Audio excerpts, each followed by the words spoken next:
digit numbers getting out of here, but still looking at the potential for a few hurricane category 1 hurricane force gusts, but most of that by 7 a.m. should have fallen back to the tropical storm force gusts.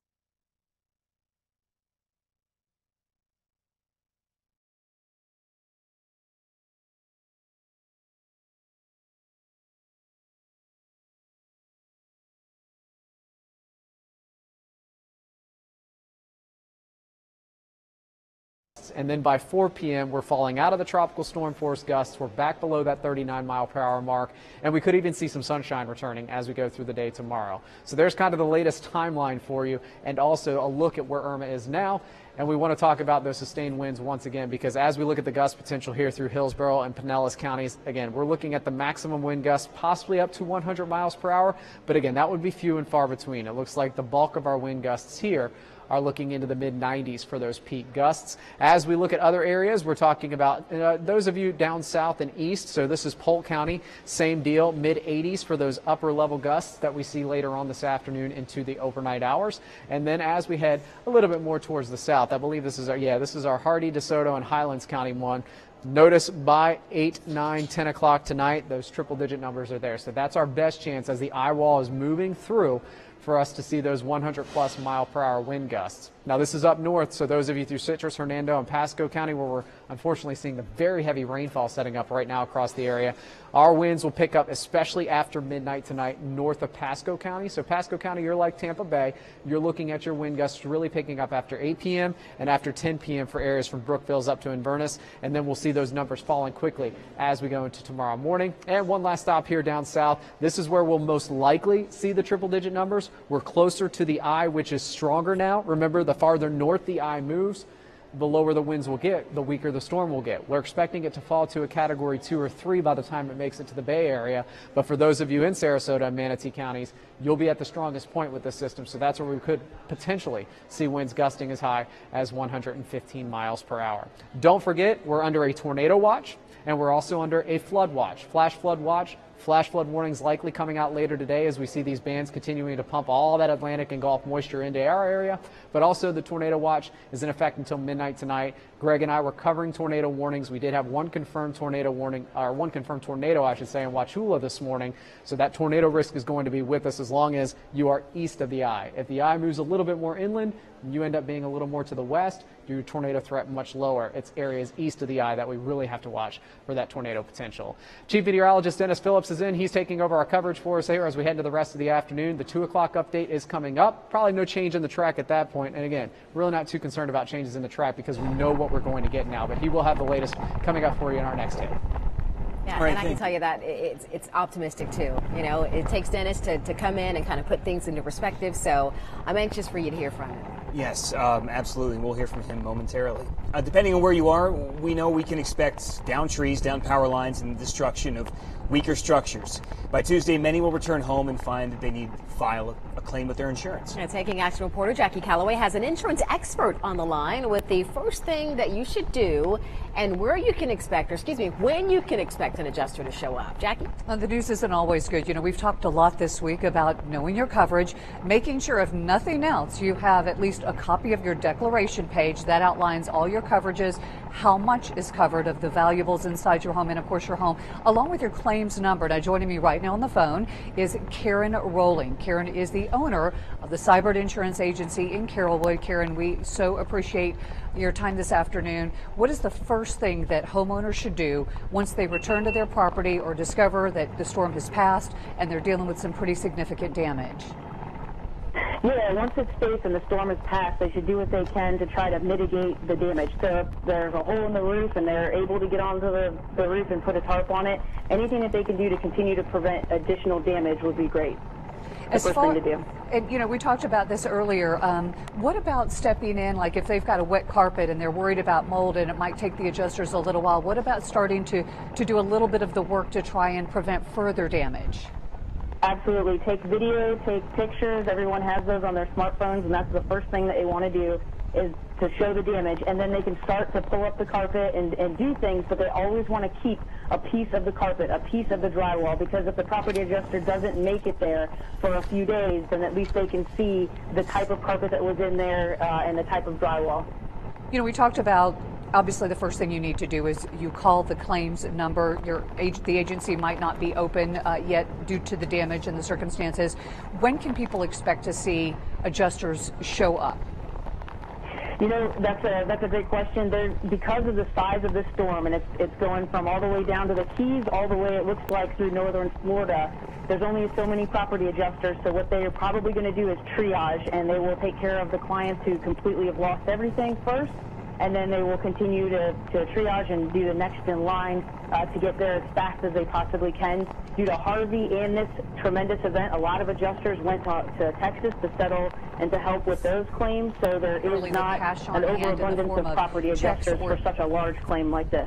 To give people a little comfort, so they may be waiting a while, but those who are hardest hit, is it possible that they can expect insurance adjusters to show up literally with cash on hand in the form of checks or debit cards where they can actually give people some immediate assistance to seek shelter, to purchase clothing, to get food, things that they need immediately?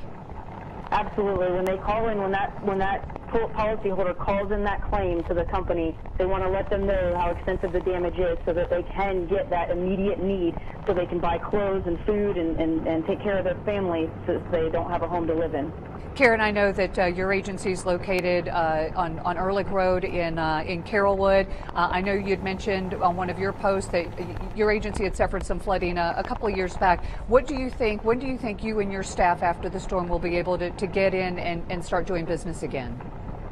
We've redirected our phones, so our telephones are even being answered as of today. So I am getting emails as well as the other staff members. So we are working. As long as we have internet and a phone connection, we are actually working now.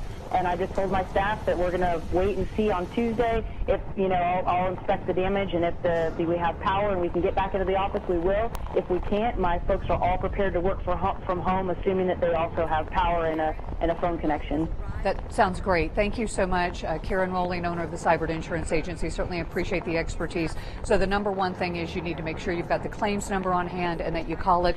Be prepared to wait a number of days for an adjuster to get to you. Dia? All right. Thank you, Jackie. Great advice. Things that, we wouldn't have thought of. I do have an update here from Polk County Emergency Management I want to just get to real quickly. They're encouraging you right now to call the Citizens Information Line to answer Hurricane Irma related questions. Only call 911 for life-threatening situations. Again, call 911 for life-threatening calls only. Polk County, there's Citizens Information Line. I'm going to give you that number now, and then I'm going to post it right on my Facebook page. 863-401-2234 if you're in the area. Toll free, 866-661-0228.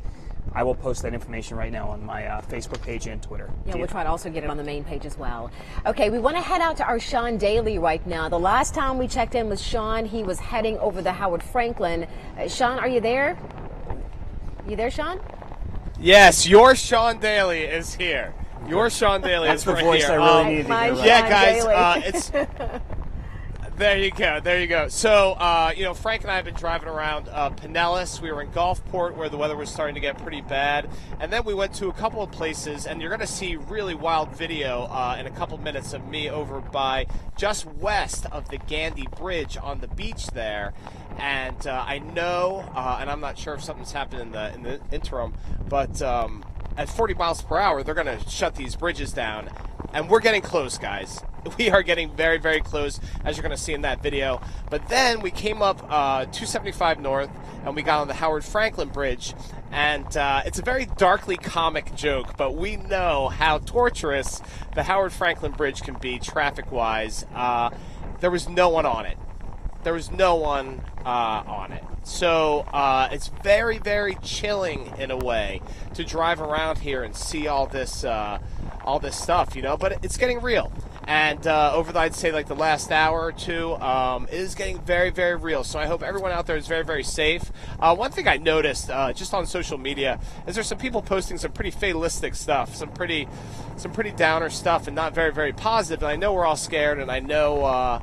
This is a big, big deal. But be careful, like reading a lot of that stuff because, we want to be courageous. We want to be brave, and we're all going to get through this together. And being positive, that's what's the important thing. So, stiff upper lip, all that good stuff. So as you see, Boy Scout Boulevard, usually heading over to International Plaza, the mall. You're going in there to eat a Cheesecake Factory. There's all this traffic everywhere. Not today. No one is at Cheesecake Factory, and that's a good thing. You know, so anyway, you're going to see that video pretty soon of me on the Gandy. And what you're also going to see is how windy, the waves are doing weird stuff. The waves are doing weird stuff. You're going to see this video, and it actually empties out the bay. There's this huge sandbar, and the waves are doing wild stuff, and it's so windy. And then, as you'll see in this video, and I was very polite about it, you had these people pull up, and they're taking pictures, and they're, you know, screaming at me, and I'm glad. Hey, I'm glad they're in a good mood. You know, I'm glad that they're, you know, that they're not these fatalistic people that are getting online and are really, really kind of doomsaying. You know, these people out there. However, thank you for saying hi to me, but, you know, it's, let's be safe out there. No more shenanigans on beaches. No more driving on shenanigans on beaches. Anyway, I think we're going to see that video coming up right now.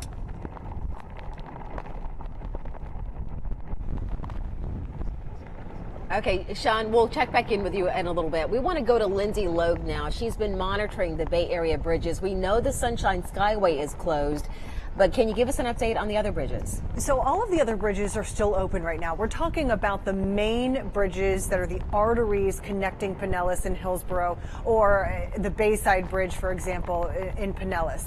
They are all still open. The Bayside, the Gandy, the Howard Franklin, and the Courtney Campbell. The only bridge that has a wind threshold, which means when winds hit a certain point, they have to shut it down, that's the Skyway.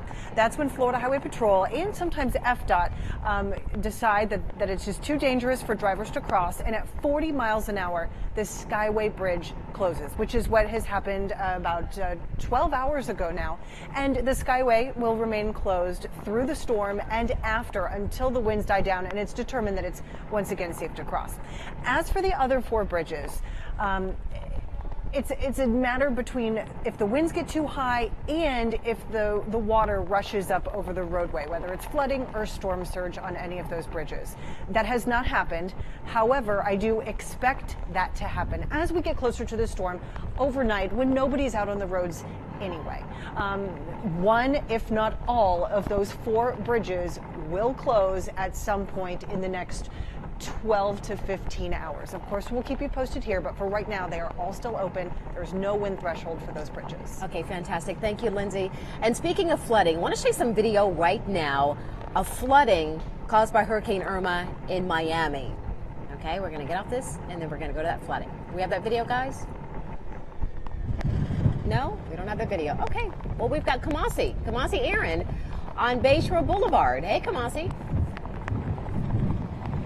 Hey, you guys. Well, the wind is picking up, as you can probably hear. The rain is kind of come and go, but one thing that we've seen a lot of is people just out here on Bayshore taking pictures, coming out to see the water before Irma gets here. So we were just a little bit further south on Bayshore, and that's where it almost looks like a beach because the water is kind of so far out. People are walking in the bay. And so it's been a really interesting time here along Bayshore Boulevard. A lot of scenes like this, people just enjoying being out here, but they still know that Irma is very real, that the threat of flooding is very real, especially here on Bayshore Boulevard, because every time there's a really heavy rain, we see flooding here on Bayshore Boulevard. So they know that it's kind of a matter of just getting out in here to see something a little bit different before Irma gets here. So we have been monitoring the weather here. It's been a gradual increase of rainfall, a gradual increase of rain, and still a steady flow of people. So as Irma gets here, we anticipate that people will kind of head back into their safe places. Most of the people that we spoke with out here who are taking pictures say they do have a safe place, they do have a plan, they know this is not somewhere they can be in the next few hours. But in the meantime, as Irma gets closer, we see a lot of people out here as the weather is changing. So of course we'll be out here for the next few hours, and of course if things change, we will keep you updated. Back to you guys. Thank you, Kamasi. It looks like conditions out there have gotten much worse. Certainly since have. the last time we checked in with her. Yeah, we're all seeing reports of increased rainfall in Palm Harbor. We're going to check in there in just a little bit. In the meantime, ABC Action News anchor Laura Harris joins us now. And Laura, you're going to talk about one family who says that they're absolutely hunkering down at this point. Yeah. someone I know. His name's Kevin Brodsky. He lives on Bayshore Boulevard. You'll see in just a moment once this camera stops doing all of this. But basically, Kevin saw that Bayshore had just kind of sucked all the water out earlier today. Kevin, are you still there? Yes, I'm here. Kevin, so my first question for you is, I mean, you know Bayshore floods, you know the way that it floods. Why do you and your family want to stay through this storm? Well, you know, I've been in Tampa since 1980, and Bayshore always floods north of Bay to Bay or Howard. We live south of Bay to Bay, and I understand the situation. But my elevation to my foyer is 10 feet, and my house was withhold a Category 5. And 2 days ago, we thought it would go up to Senator Florida and be safe. And we made a family decision that we're safest here, and I'm worried about the floods, but, you know, if we have a 10-foot surge, water will come probably to my bottom floor. But as long as I can keep everyone safe, you know, we can rebuild everything. But I'm safe in this house. It's built for a Category 5. I have all my windows taped down. We've got tons of food, ice, and we're ready to go. Just pray that everyone else in Florida survives all this. Yeah, just that preparation type of thing. And I know you got a big family, Kevin. Is everyone in your house knowing that your house is probably the safest place in the area? Yeah, I have some brothers that live inland that are 45 feet up, and my parents went over there. And my daughter, my son-in-law, my granddaughter, and my son-in-law's family had nowhere to go, so we decided instead of driving up north, we'll just bring everyone right here. And, you know, I've been through a Category 4 direct hit on the East Coast when I had my dealership there, and we lived on the open barrier waters, and we got hit directly in 2004 with that Category 4 and stayed in the house. This is quite different because of the surges that are going to happen. So I've never been through anything with a 8 or 10 foot surge. I'm worried about Davis Island and downtown Tampa. The part of Bayshore that I'm on, which is a mile south of Bay to Bay, is the highest point on Bayshore.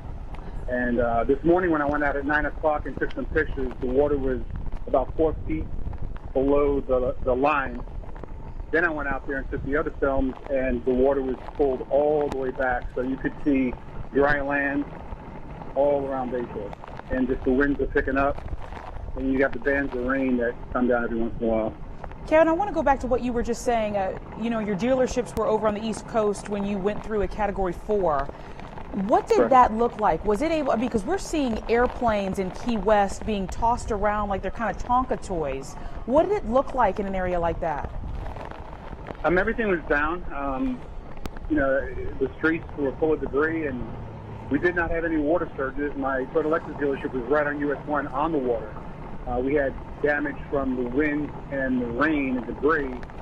Nothing at the home on Lansing Island. But, you know, I'm worried. I did construction out here, so, you know, I set my Milana Custom Homes F350 truck out front in case, so it's way high up, and it's a diesel dually, and I put all my other cars in dry land. I have 7 houses in framing right now in South Tampa with trusses up, and I'm very worried about that. There's no way to protect a home that's just being built. But I feel very comfortable that if the worst thing that happens is we get flooding and damage downstairs from the surges, the house will be able to handle it.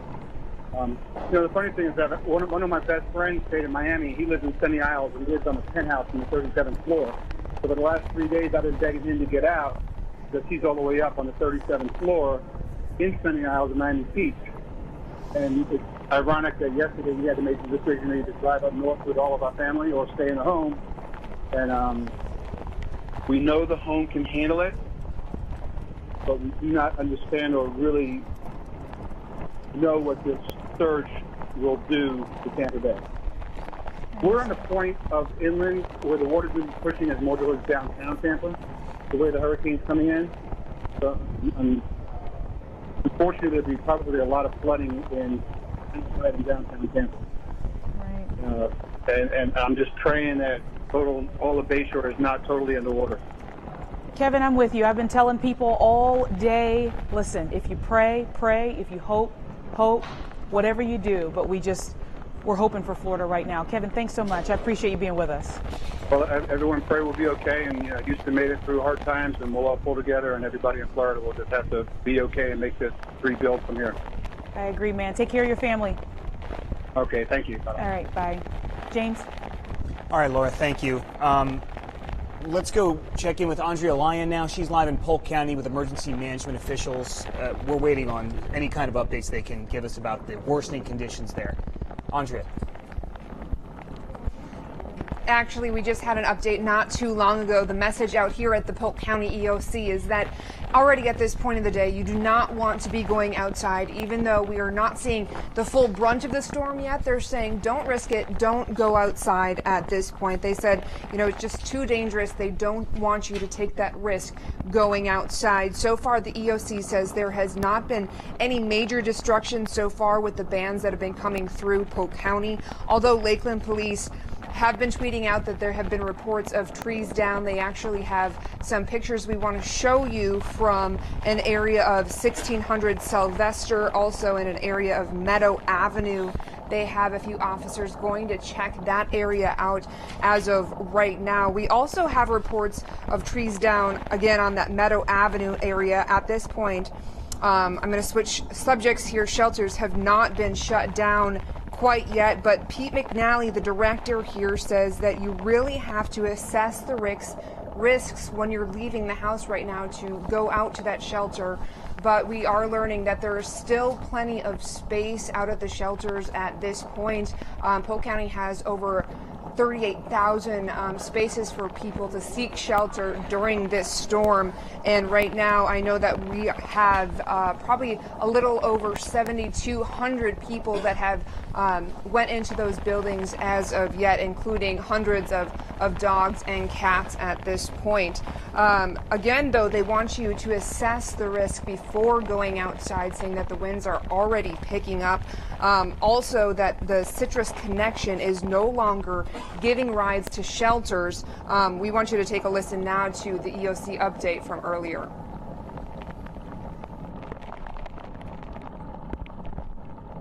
As of this morning, the number of requests we had for transportation to shelters was about the max we felt we could handle with the buses on the streets before the wind will force them to come off. So we have ceased taking reservations for transport to shelters.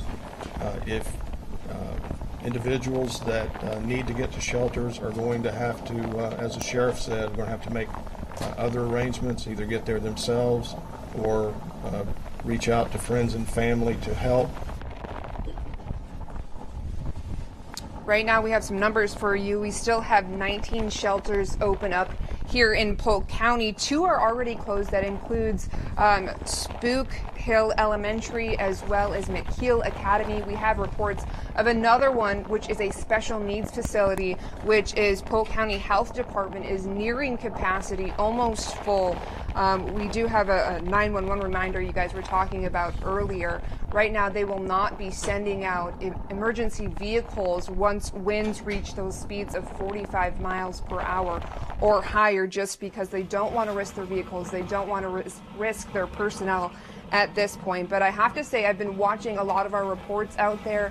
I'm really glad that our team here is at least seeking shelter inside the Polk County EOC. We're not standing outside in the winds and rain, so we're pretty lucky back here. And we will be reporting from here all night and through the morning as they plan on locking down this building once winds reach 45 miles per hour, and they expect those winds to keep up through at least 3 a.m. on Monday. Live in Polk County, Andrea Lyon, ABC Action News. All right, thank you, Andrea. Federal search and rescue teams are now here in Florida. They are ready to move into areas after Hurricane Irma passes through. Reporter Paris Lubel was able to FaceTime with the director of FEMA to talk about what help is available for our state. So not only are the local and state authorities preparing for the response, FEMA is also taking a key part of this. I'm joined with Mike Pruitt. He's with FEMA. Mike, tell me a little bit about what your response is all about.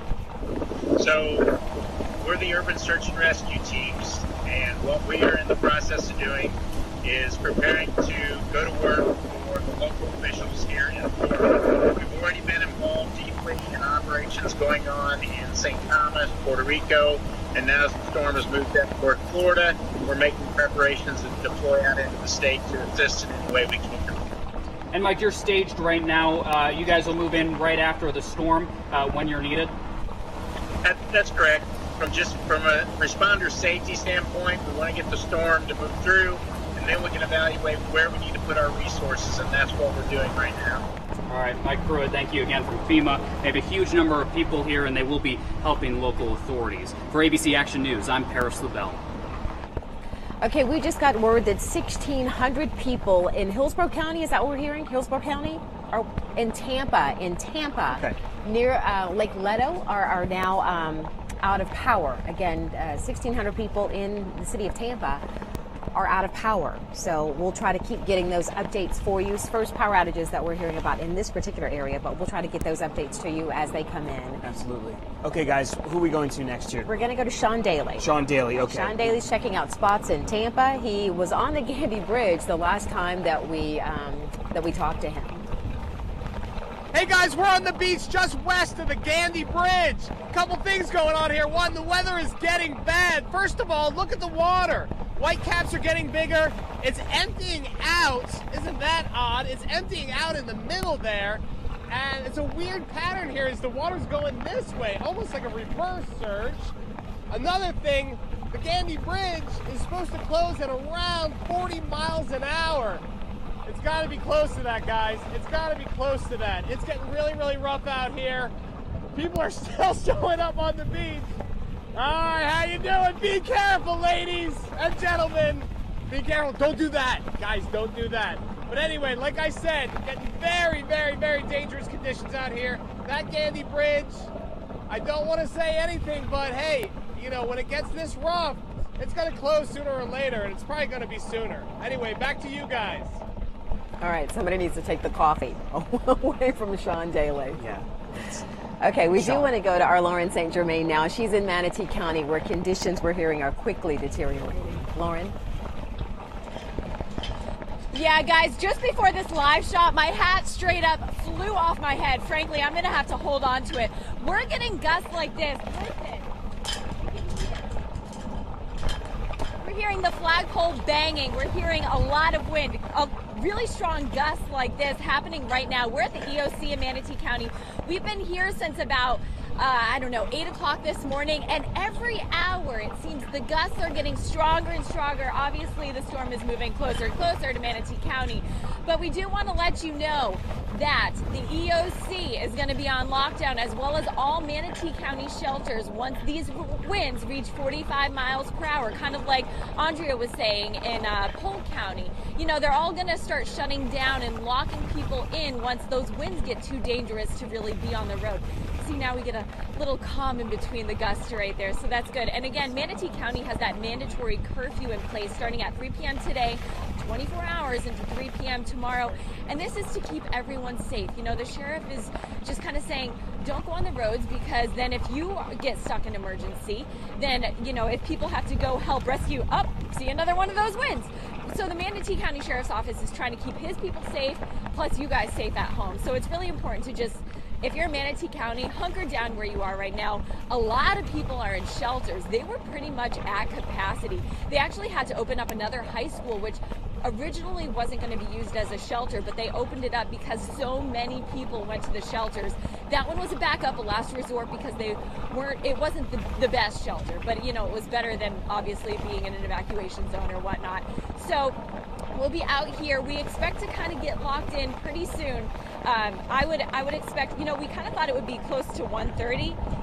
I think it's coming. So this may be our last live report outside for a little while, but we'll try to keep an update on the conditions. And we have a press conference coming up in the EOC at 3:30. We'll get an update from Manatee County officials. You know, inside there in the command center, a lot of people in Manatee County who are working really hard to keep you and your family safe. They're passing along the information to us so we can pass it along to you, and we will keep doing that. Again, that update at 3:30. We'll have that on Facebook and try to bring it to you live as well. For now, reporting live in Manatee County with my hat still on, so good news there. Lauren St. Germain, back to you guys. Okay, we want to get to Dennis Phillips. We've been waiting to hear from you. You gave me probably the best piece of news that I have heard all day, Dennis. It's definitely something that we're going to have to continue to watch. I mean, folks, you know, I've been watching some of our live shots, and, you know, you've got your reporters out in the field, which you're always going to have in a hurricane, a tropical storm, I mean, because we try to share what's going on in some of the places that you're unable to go to. But, you know, we need to talk about tone here. And I'm telling you flat out, as I was leaving my neighborhood today, I see people crying and people hugging each other, you know? And this is something that people are scared about, with good reason. This is a big, big storm. So I think we need to remember over the next several hours, not just here in how I present things to you, but in terms of our coverage, that, you know, the people at home right this second are probably as scared in the Bay Area in terms of a weather event than we have ever seen before. And with good reason. We have got a very sizable hurricane that is now moving in. The things that we're showing you on Facebook, the bay emptying out because the winds are so broad and pushing that water out, and eventually that water is going to come back in. But this is the way that I see things playing out over the next 6 to 12 hours, okay? First of all, the area of damage, we're hearing some houses have been damaged in areas, I believe, around Wesley Chapel. Those are the outer bands, okay? Those will continue to come through, and the ones pushing through Fort Myers right now, I can guarantee you those are hurricane force. But the overwhelming majority of the wind with this storm is in about a 20-mile area right near the eye, right there. Now, hurricane force winds still extend 80 miles from the center. So that's why we're saying all you have to do is look 80 miles from the center. There will be hurricane force winds and some gusts. But the track to this is now essential. And models you can throw out the window. It's the expression I've used at this point now. You throw the models out the window and you look out the window. Because we're looking at a track that will wobble, that will move, and in the case 12 years ago, 13 years ago, with Charlie, obviously, it can change dramatically. So you never say never with this. But at this point in time, this is moving, it looks like just a little bit west of due north, although the Hurricane Center is still calling it as a due north movement. So if you were to look and just extend this due north, that would take this in eastern Hillsborough, western Polk County. But this is the point I want to get to, folks, if you live in a mobile home. The areas around that 20-mile radius are the ones that are going to have the most to worry about. There will be pockets of extremely heavy wind in that area. Now, landfall looks to occur somewhere right around there, south of Fort Myers. And if that is the case, it is then going to travel over land. It will not strengthen anymore. It likely will start to weaken rather quickly. Now, if you have any hopes that this is going to be something where it's just going to turn or it's going to be dramatically weaker, just put them away right now. That is not the case. We are going to have a hurricane. We will have hurricane force winds, and there's no changing that. But what I am seeing is the area right around the center, while it is showing a little bit of lightning and thunder right there, so that can sometimes be a sign of intensification. We have to watch that as well just before it makes landfall. At least we're talking about a rather small area of what would likely be Category 3 winds. Right now, the way I see this, and looking at what the Hurricane Center has it as well, I think it's reasonable to say we're looking at Category 2 winds across most of our central and northern counties as this goes through, and maybe low-end Category 3 in our southern counties of Sarasota and Manatee. All right, so let's go ahead and take a closer look. This, as I said, right there, that does appear to be getting a little bit stronger. There's your eye. Right there's your eye. And the way that it works with a hurricane, you go from the calm of the eye to the eye wall. So you go from the quietest part of the storm to the absolutely most extreme part, like that. I know people who went through Charlie, and literally they're outside cleaning their lawn up, and within 60 seconds later, the other side hit them. So if you live anywhere, and this looks like it's going to pretty much go right over Naples. I mean, I think it's safe to say that landfall will be pretty much between Naples and Fort Myers, and hopefully, and this is a tough thing because I know everybody's watching from Pinellas to Hillsborough to Polk to Highlands. I mean, we all do it. You look at this and you want to keep this thing as far away as you can from where you live. We all do. But remember, someone in the Bay Area is going to get the center of this storm. Our hope is it will weaken, and in my opinion, I believe it will start to weaken as it does move inland. The Hurricane Center also is lowering their intensity.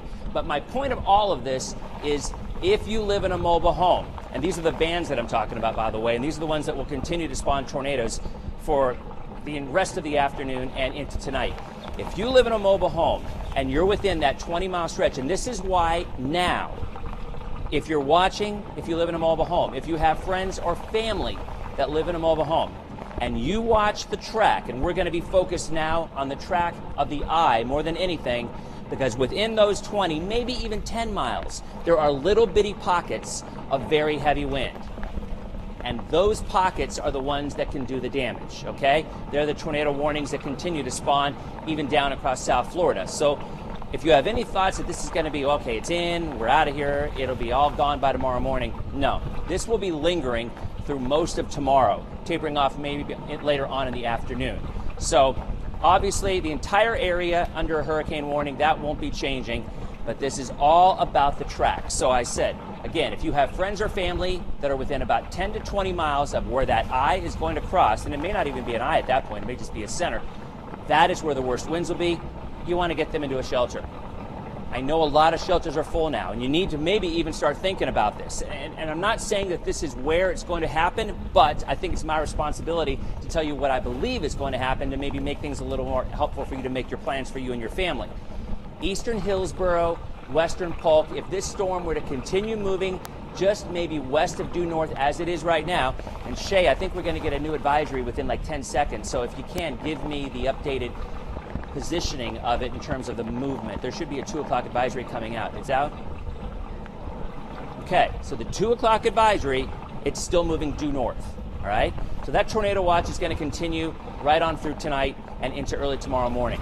So the line, we hate to even look at the line. I put it on because people want to see it, but I believe in terms of what we're looking at, north at 12, this line would really be probably more over here as it goes in. Now, if it starts to jog a little bit, when you're talking about a hurricane, it wobbles. That's what the eye does. The models cannot handle that wobbling. A lot of times you'll be watching and you're like, oh, look, it's going a little bit to the left, but it isn't. It's just kind of lopsided as it's rolling up. But the general motion, that right there, that end, is more important than anything other than that number right there. So we're back down to Category 3. I think there's a very reasonable chance that our northern and central counties, it'll be closer to a 2 by the time it actually rolls around our area. The issue, though, is there's a lot of wind out ahead of it, 70, 80 miles. And that's before the storm will actually weaken. So my timetable, I believe we're going to start seeing this roll into our southern counties in the next couple of hours. I think our central counties between about 6 o'clock and 10 o'clock, and then maybe 9 o'clock and 1 o'clock in our northern counties. That's the beginning. The center, the eye, that, I'll say it again, that is the key to everything in terms of the wind. Now the surge, that's another story entirely. I'm sure you've seen pictures, and we may even have pictures somewhere in our studio or our control room of the bay. All the water's been pushed out of the bay.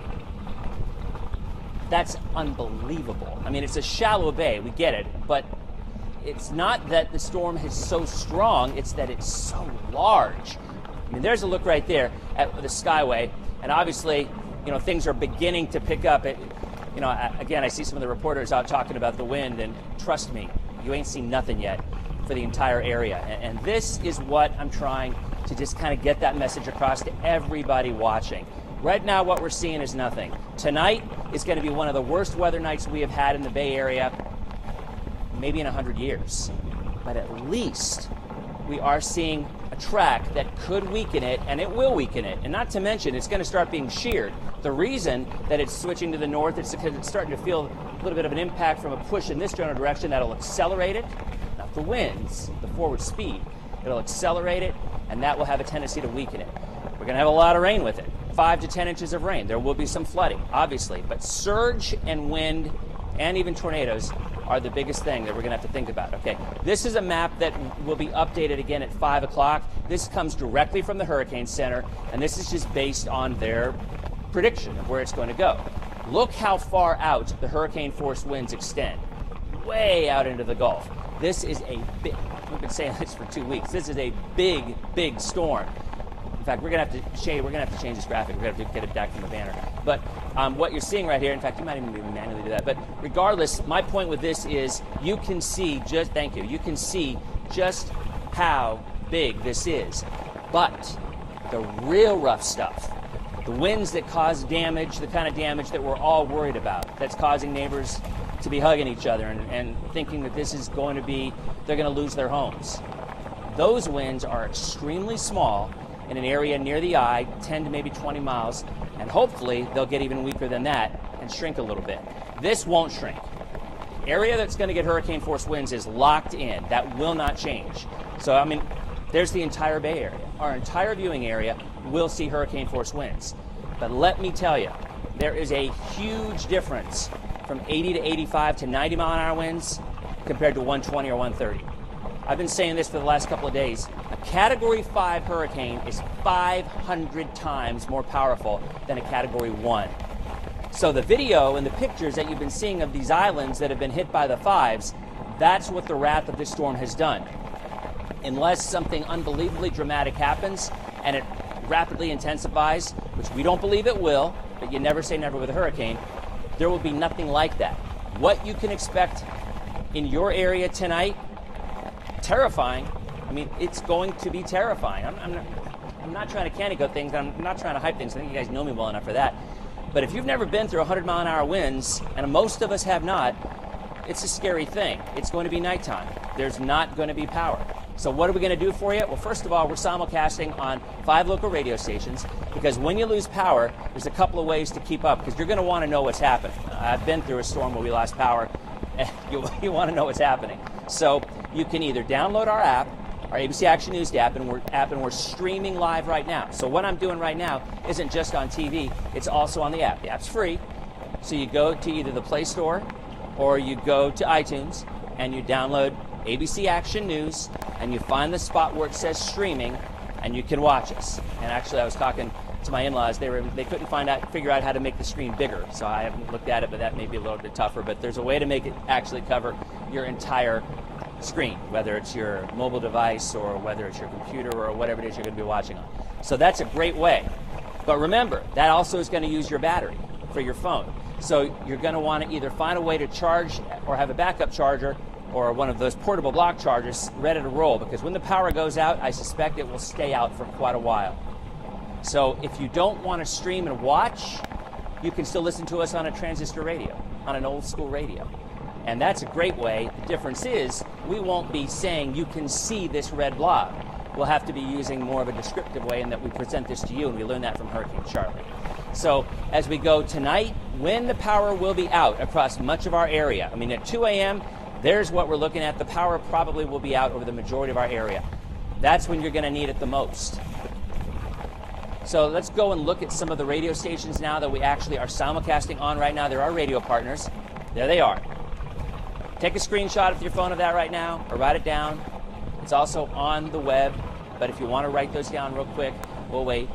It's 99.5 QYK, it's Q105, those are all FM.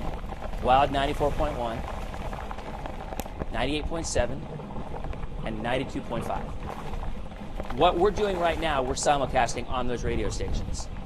And tonight, you're going to want that. If you can't stream, if you don't have a smartphone, if you're not getting internet, you're going to want to hear. Another thing, your family is going to want to know what's going on, and you might not be able to get on Facebook with the internet. Great way to let your family know. Also, my producer's also telling me that on the bottom of the screen, you're also able to see those radio stations and whatnot. I want to mention this too. This is just kind of 30 years of experience talking here. When you have your phone, a lot of times you cannot get a signal.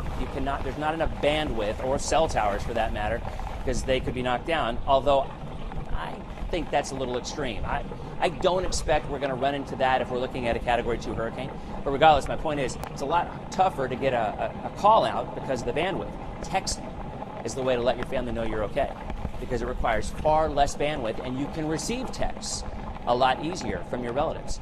So if you want to let folks know that you're okay during the storm, the way to go is to not get on the phone and try to talk to them, because you know you're going to lose signal. You'll lose signal in a thunderstorm. Text. That is absolutely the way we're doing this. So we're going to be on the air, there's 16, 18, 24 hours, who knows, maybe longer than that. So I think the tone of what we're going to be doing here is going to be changing. Instead of trying to predict, which I'm the first to admit, haven't done a very good job in trying to predict exactly where this storm is going to go. I mean, 3 or 4 days ago, the models were going on the west side of the state, and 24 hours later, everything was over on the east coast. And I think, I don't know about you, but I think a lot of us had a sigh of relief. And then all of a sudden, over the last 2 or 3 days, it just kept coming more and more west. So we haven't done, as meteorologists, I think, we're unable maybe, or just needed some more work on tropical forecasting to get it exactly right. So what our job is now is changing from what we think is going to happen to getting you through this mess that we're going to have to deal with. Because even though maybe the winds might be coming down tonight, later on, which they will be, we're still going to have a ton of trees down, and a lot of trees are going to go on houses. In about 2 weeks, you're going to look out and see blue tarps everywhere. There's going to be a lot of roofs that are going to fail, not even necessarily because of the wind, but because of the rain, because of a lot of other things that go on. And a lot of our roofs might be 15, 20 years old. I mean, how many of you actually are saying, I could have used a new roof 5 years ago, and we didn't want to, we didn't have enough money right then to pay for it. So these kind of winds can cause problems. So we're going to have a ton of blue tarps out there. And the winds out there, I'm not sure where this picture's from. Guys, tell me where this picture's from. I don't know. But anyway, it's obviously kind of nasty out there, and we continue to get more information. That's from the causeway. Okay. You said Sanibel? Okay, Sanibel. So this is down south of Fort Myers, and it's kind of hard to see, but look at the surf crashing up on that causeway. Now that's much closer to the center. So areas in the surge warning, our biggest concern for surge will still probably be at high tide, but everything seems to be moving a little bit faster. So we may actually even luck out in terms of the highest tide. And then by later on tonight, tomorrow morning, I'll tell you, there's a chance that Tallahassee actually could get some minimal hurricane force winds. I don't think it's going to be a huge issue. They actually had a hurricane a couple of years ago. Wasn't that Hermine? I believe that was Hermine that went up there, Shay. But I know Mike Paluska covered it up there in Tallahassee. But, we're going to be looking at minimal tropical storm, or rather minimal hurricane force winds. So you have kids. I have 2 kids in Gainesville. A lot of folks here have kids at FSU and at FAMU. So they're going to be in for a ride, but I don't expect it to be significant. It was for me. That's it. Thank you. So I kind of figured it was, though. So again, that is what we're looking at here, folks. I'm just trying to reinforce, we understand at home how scared a lot of folks are. We are too. So if you look at the wave heights in the area right here, 25, maybe 30. This is pretty much well offshore. So I think, at least at this point in time, we're going to continue to look at as that water comes back in after midnight, and then all of a sudden, I think things will start to improve by maybe mid-morning tomorrow. But surge is going to be something we have not seen before in the Bay Area, but I will tell you this, it's not going to be the worst case scenario. How many of you guys read the article that came out this last summer about how Tampa, ironically enough, one of the worst spots for a worst case scenario? And they're right, it is. But that scenario is not this storm. All right? It's not going to be rosy. It's going to be a rough time. We're going to have a lot of cleanup. But I'm telling you, I'm feeling it in this newsroom, and I know I felt it out in the neighborhoods in the community as I was walking around the last couple of days. Yeah, everybody's frightened by this, but we are absolutely adamant that we're not going to let it get the best of us. I mean, we live in paradise, and maybe this goes along with it from time to time, and you guys have got to take the good with the bad, and this is certainly about as bad as it gets. It may or may not even be a Category 3 when it impacts us directly, which is always the big thing. The last major hurricane to hit the Bay Area was back in 1921, almost 100 years ago. So the surge will be the worst down south. Again, this is from Sanibel. I can't even really see if that's a bridge or a pier, like a boardwalk kind of a pier. But if it is, that's probably going to go, because they're going to have a surge of about 15 feet down there. That's where most of your surge damage is going to be. There's the tides that are coming up. We are going to have significant surge at high tide, and obviously the water, not all that bad right now. But the problem is, as this storm right now, and this is what's going on. The winds are blowing the water out of the bay. Strong northeast winds are blowing it right out of the bay.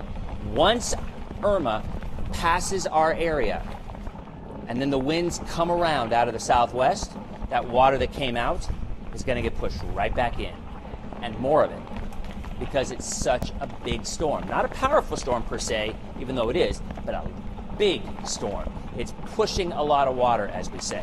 Okay, here are some of the updated wind gusts. These are not sustained winds. Usually you can knock about 10 to 15, even 20 miles an hour off of the wind gusts for sustained winds, okay? This is Citrus, Hernando, and Pasco County. And these are the gusts. Boy, my eyes are so bad I don't even see that. 1 a.m. tomorrow morning. So overnight, you're talking gusts from Spring Hill to Hudson to Newport Richey in around the mid-90s. Sustained about 80. It's Category 1 hurricane. We can handle a Category 1 hurricane as a whole. It's going to be nasty. Again, trees down, power outages. We've gone through that forever and ever. But if we get numbers like this, common numbers like this, between 85 and 105, we'll be all right. We're going to have cleanup to do. But it's not going to be the kind of structural damage that I think people are concerned about, that everybody's concerned about. Losing your house, having your house cave in. These kind of winds are not that kind of a situation. Now, say it again, that 20-mile area near the center of the storm, that is everything right now. The two biggest concerns, just accept the fact that you're going to have 75 to 90-mile-an-hour winds. That's a given. Nothing's going to change.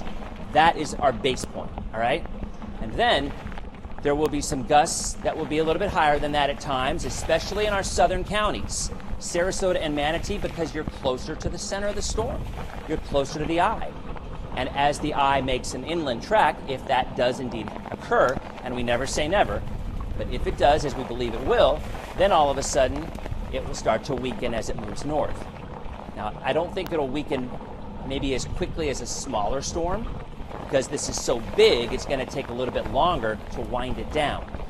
But at least it won't get any stronger, and it'll be a Cat 2. And again, I think that's something nobody wants to deal with, but we can. We will get through that part. But I can't say this enough. If you're in a mobile home, I mean, I know somebody out there is watching right now in a mobile home in an area that's going to be somewhere between eastern Hillsborough and western Polk. If you're in those areas, I beg you, at least check and see if there's a shelter that's open for you. Okay, so Mike Paluska, I believe, is down in Fort Myers, or is he in Naples? And he's out there, and it's Fort Charlotte. Okay, that's right. So, Mike, I think you can hear me. We've been talking for the last day or so, trying to position you in a spot where you're safe, but can still kind of experience what's going on there. Obviously, you're getting there, but I'll tell you, buddy, you went through Hermine. You know there's a lot more to go. Yeah, you know, and it's funny you said that. You know, this is very minimal compared to what we're going to experience even here where we are. And this really just kicked up. It just turned on, just like a switch. Turned on, rain came in. We finally started getting those bands. You know, we're not on the dirty side, which is a good thing, because we're not getting all those tornado warnings, at least Polk is, but down here we're not, and up our coast we're not getting all the same tornado warnings, which is great. But it really did start to just kick up. And what we were talking about earlier is all the people that we've been hanging out with. We're actually in front of just this little strip mall where one of the businesses stayed open late for people, and these guys were terrified. They're going to ride out the storm, and where we are, it's going to possibly, the eye wall could make landfall and come right over Port Charlotte where we are right now, just depending on the wobble in the track. So yeah, it started to kick up a little bit. What concerns me the most and what I'm looking out for is obviously debris. We cleaned up this area pretty well.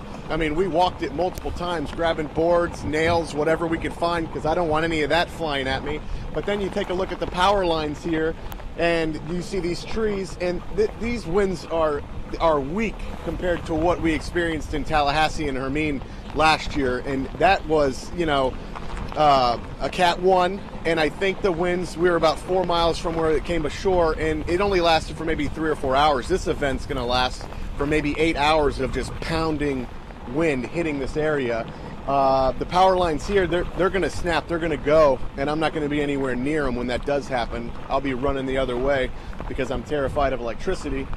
But you can see just how windy it's getting right now. We know that there are power crews on the standby. We're told that there are like 17,000 scattered across the state. There's a building behind me, but it's too far away. But if you zoom in all the way over there, Tim, you can see there's a bunch of tree trimmers, power vehicles. They're positioned there, and then so that's good. And then we know that they've been refilling some of the fuel fuel stores before the storm hits, and then turned off the pumps so that people can get fuel afterwards. Dennis, I don't know how much wind this is. What do you think? Right there, you're probably talking 50, 60. You've had some bands. You're exactly right. What you're getting now are some of the outer bands, or closer to the inner bands, but still the bands. You're nowhere near the center where you're, and unfortunately, you're right, Michael. You probably are going to get 90, 100, maybe 110 mile an hour winds down there compared to as it goes up, it may weaken a little bit. But I got to ask you a question in terms of, you've covered other hurricanes. And what I'm hearing from you, and what I know I feel myself and I see around this newsroom for the most part, is this is a storm, for the first time that I can remember since Charlie, that people are actually really frightened of. Absolutely. People here were absolutely terrified, and people were coming up to the gas pumps to get gas because we were just there doing a live report about the fact that there was no gas. And when we said, hey, there's no gas, all we heard was cursing, screaming, and then punching the gas that they have and going to the next place because they wanted to get the hell out of Dodge. And, that's smart. That's exactly what we want people to do. And I've, grown up around hurricanes. I was in my first hurricane when I was pretty young, Hurricane Alicia. I was like 3 months old in Houston, Texas. The eye came over my house, and it was incredible. And I think that's probably why I love covering weather. I don't remember that at 3 months old. But, our family always talked about it, and also grew up on the island. I hope I don't remember it. And grew up in, Florida and covering hurricanes here. So, yeah, Dennis, this is going to be bad. And I know it's going to be bad right here. And we're positioned in a place where we're going to be able to jump out, report, and then when it gets really bad, we'll be able to sort of hide around some of these corners. And you've told us which way the winds are going to shift. So we picked, we think, the perfect spot to ride this out and bring coverage to people, because I don't think they understand, if a major landfalling hurricane hasn't hit since Charlie in 2004, a lot of new people come to Florida, they don't understand how powerful this thing is. I mean, the winds are howling behind me. Power lines are already bowing and under trees. I mean, we're going to lose power. It's going to be out for a while, and Lord knows what else is going to happen, especially with people in mobile homes. Yeah, Mike, and again, with you're at least in daylight. The folks in our area, this is going to be happening in the dead of night. This is going to be happening with no power, and you won't be able to see anything. What I think will be the worst for folks tonight will be the wind, will be the sound of the wind, because you're going to hear trees. I mean, it's just a terrifying thing, and you know what? I don't even think we need to dwell on it anymore, because I think everybody knows what it is. So the bottom line is, thanks again, Mike. That's Mike Paluska. He's in Port Charlotte, and we're going to go back to him as things begin to pick up. But, for the last couple of days, we try to get you ready for preps. We try to tell you where we think the storm is going, and truthfully, we haven't done a very good job of that, because this storm has done a lot of things on its own that we didn't see coming. But we've tried to get you ready for what's happening now. Now, pretty much we're in it. It's lock it up and just ride it out. And if you do live, I'll say it, there's still probably some opportunity for people that will be near the center of this storm that could still make it to a shelter if you're in a mobile home. That would be the only person right now that I would say you still might want to consider if you live within 20 miles, and it looks right now somewhere central eastern Hillsborough, western Polk, if the center continues on a north track, and it has now for about 3 or 4 hours.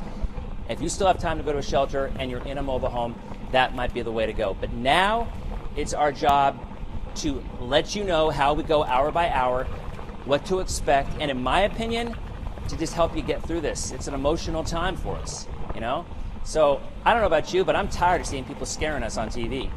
And I've been seeing that a lot over the last couple of days and watching some different places and different sources. We're scared enough. So let's kind of get together. And I know, Dia, you've got some stuff that you wanted to mention as well.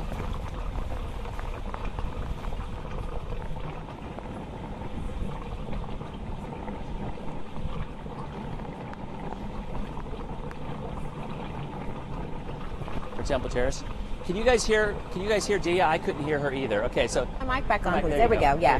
Temple Terrace has enacted a 6 o'clock curfew. So Dennis was mentioning people who feel like they need to get to a shelter. Again, if you're in Temple Terrace, you've got a 6 o'clock curfew. We also want to mention too, keep this in the back of your mind. Facebook also has activated its safety check feature. So you're probably like I am. You're fielding 15 million text messages from family and friends wanting to know that you're safe.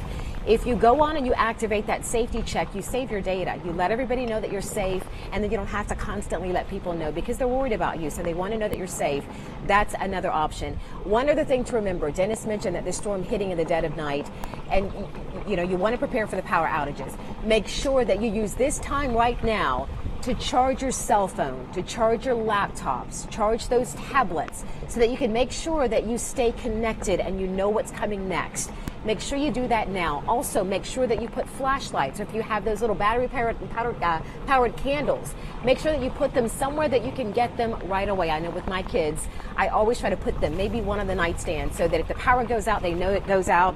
They can flick that on real quick, and then you've got it in your bedroom. Absolutely. So you want to take the precaution right now to put those things all around, to make sure that you're safe the minute that the power goes out. I've been saying this for now the last 12 hours we've been on the air, that it's not a matter of if, it's when you lose power. So you want to prepare yourself so you can still get some kind of information, just to reiterate what Dennis said, when you do lose power. Yeah, one other thing too, I was talking to Dennis about this too. I'm a native Floridian, grew up in Florida. I can remember when I was younger, whenever we thought that there was a hurricane or we got a tornado warning, we always had a plan. We always knew where we were going to go. It was always in a bathroom or in a room that did not have a window. If you've not thought of that yet, when you get that tornado warning, you hear that sound, you make sure that you find a room. Now with so many homes in Florida, everybody's trying to take advantage of the view. So there are windows in every single room. If it's your pantry, if it's your bathroom, if it's your closet, make sure that you find a safe room in your house so that if there is a tornado warning, and we've been hearing that there probably will be in multiple counties in our area at some point over the next 24 hours, make sure you know where your safe room is going to be and that you've got a plan to get to it quickly. Get some pillows, make a pallet for your kids if you have kids. Do whatever it takes to make sure that you keep your family safe, and then make sure that your kids know what they're supposed to do next. We want to go to Sarasota County now, where they're starting to see some conditions worsen there. We have Jake Peterson for us live with the latest. Let's bring up his picture and take a look here at Jake. Okay, Jake, tell us, just describe what's going on around you. Well, what I can tell you is, they were saying here that we're going to start feeling those winds really pick up around 2 o'clock, and, here we are. And I can tell you, this is about as bad as it's gotten so far. Earlier today, I was out about an hour ago, and it's that kind of wind where you open the door and slams the door shut right away.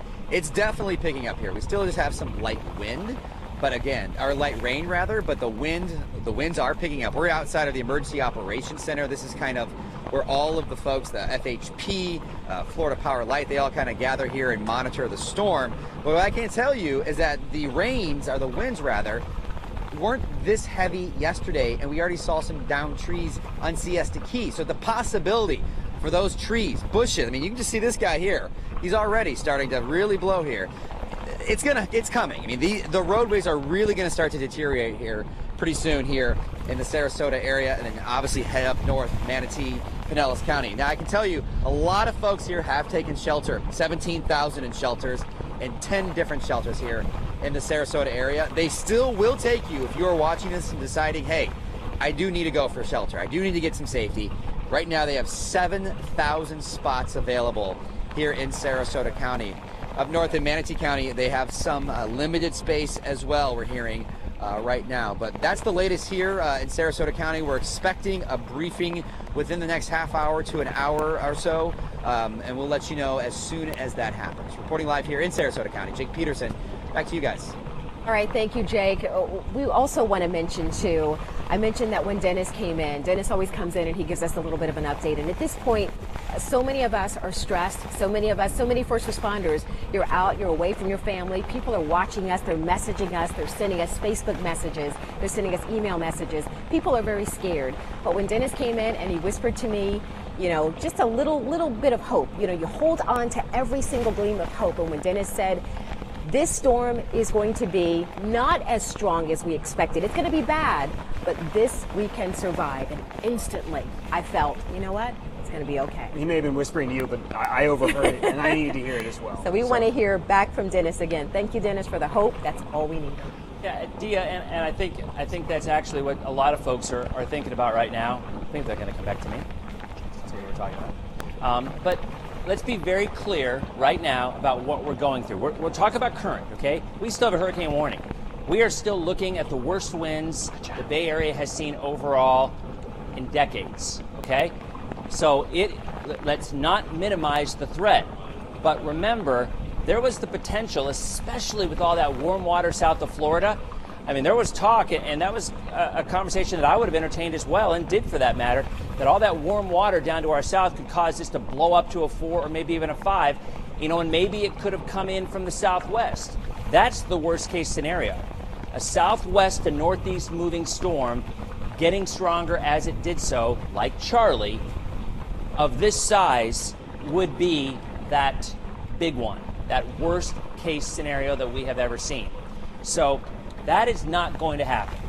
All right, so at least we are not at the very top of what we're going to deal with.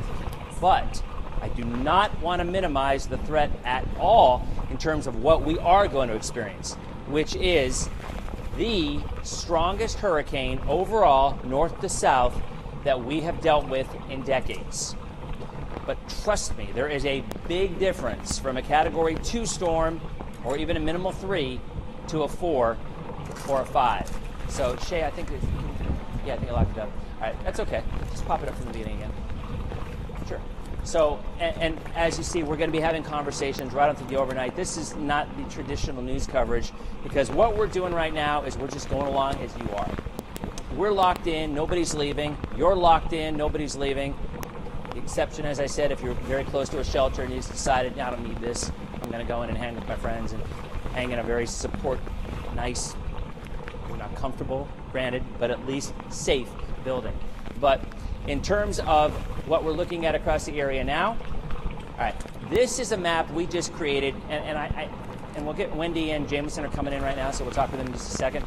But the official NHC track, Hurricane Center track, they always say don't look at the line. Well, it's hard not to look at the line. When you're afraid that that line is going to bring a big hurricane right over your house, of course you're going to look at the line. It's human nature. So as we continue to get live pictures when it's coming in from the south, what is coming up from the south will eventually move into our area. But what we're seeing right now, this is to the point where models are meaningless.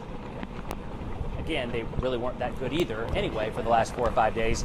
But in terms of what we're looking at for the short term, they're meaningless. Now it is just tracking. And Irma has now been moving due north for the last 4 hours. That's not to say it's going to make a little bit of a wobble one way or another way. But right now, it's been moving due north, or maybe just like 10 degrees west of due north. But regardless, you get what I'm saying. So if that's the case and it continues, this will make landfall around Naples and start its track inland. The minute it does that, it will lose its energy source, the warm water. So it will slowly start to weaken. Now, if there were no other variables going along, it would take a while to do so. But in addition to land, it's also going to start being sheared. It's a term we talk about. It kind of cuts off the top of storms, pushes it along faster, and very often causes a little bit quicker weakening. So what could have been, well, what was a Category 4 hurricane earlier today is now a 3, and conceivably could be down to a 2. We need it to drop 10 more miles an hour to go to a Category 2. And I think by the time we get into the Tampa Bay area and areas to the north, that's what it would be. Hurricane Center will update their forecast coming up. Track will update at 5 o'clock. Now, I didn't even put their track, that line, on here because it's still pretty far west, and I think now at this point it really is all about looking at the area with the greatest wind potential. It's a 20-mile area, 40-mile diameter, 20 miles each way, east and west of the center. That's where the heaviest wind will be. Now, within that area, it is not just a giant, for lack of a better term, a giant tornado with everything in that having equal wind. The numbers that you're seeing on the screen of the 110 or 120 or whatever it is, those are little bitty pockets. They're usually not very widespread. A perfect example, as the planes are flying through, as recon's flying through, they find a little blip for 60 seconds or whatever it is, and they're like, okay, this is the area that has that wind. They go on the other quadrant, and it's 40 miles an hour windier. They go on the southwest quadrant, and it's half that speed. So usually it's the northeast quadrant that is the strongest, and usually it's smaller areas within there. And my concern right now is as I watch this move north along this path, this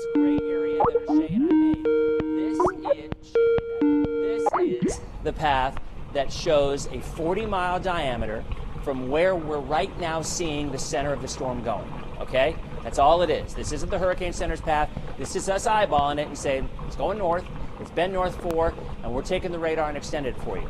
So within this path, the eastern half of this would probably be where some of the heavier wind would be, but it will not be overall a uniform Cat 2, Cat 3, whatever it is. It will be pockets of that. So what that means, and what I'm trying to stress to you, is everybody is going to get hurricane force winds. If you have hopes that this is not going to happen, you are going to have hurricane force winds, which are 75. I think 75 to 90 is a really good, solid number for our northern and central counties, with gusts maybe up to 105 at times in very small areas in some of those bands. Okay?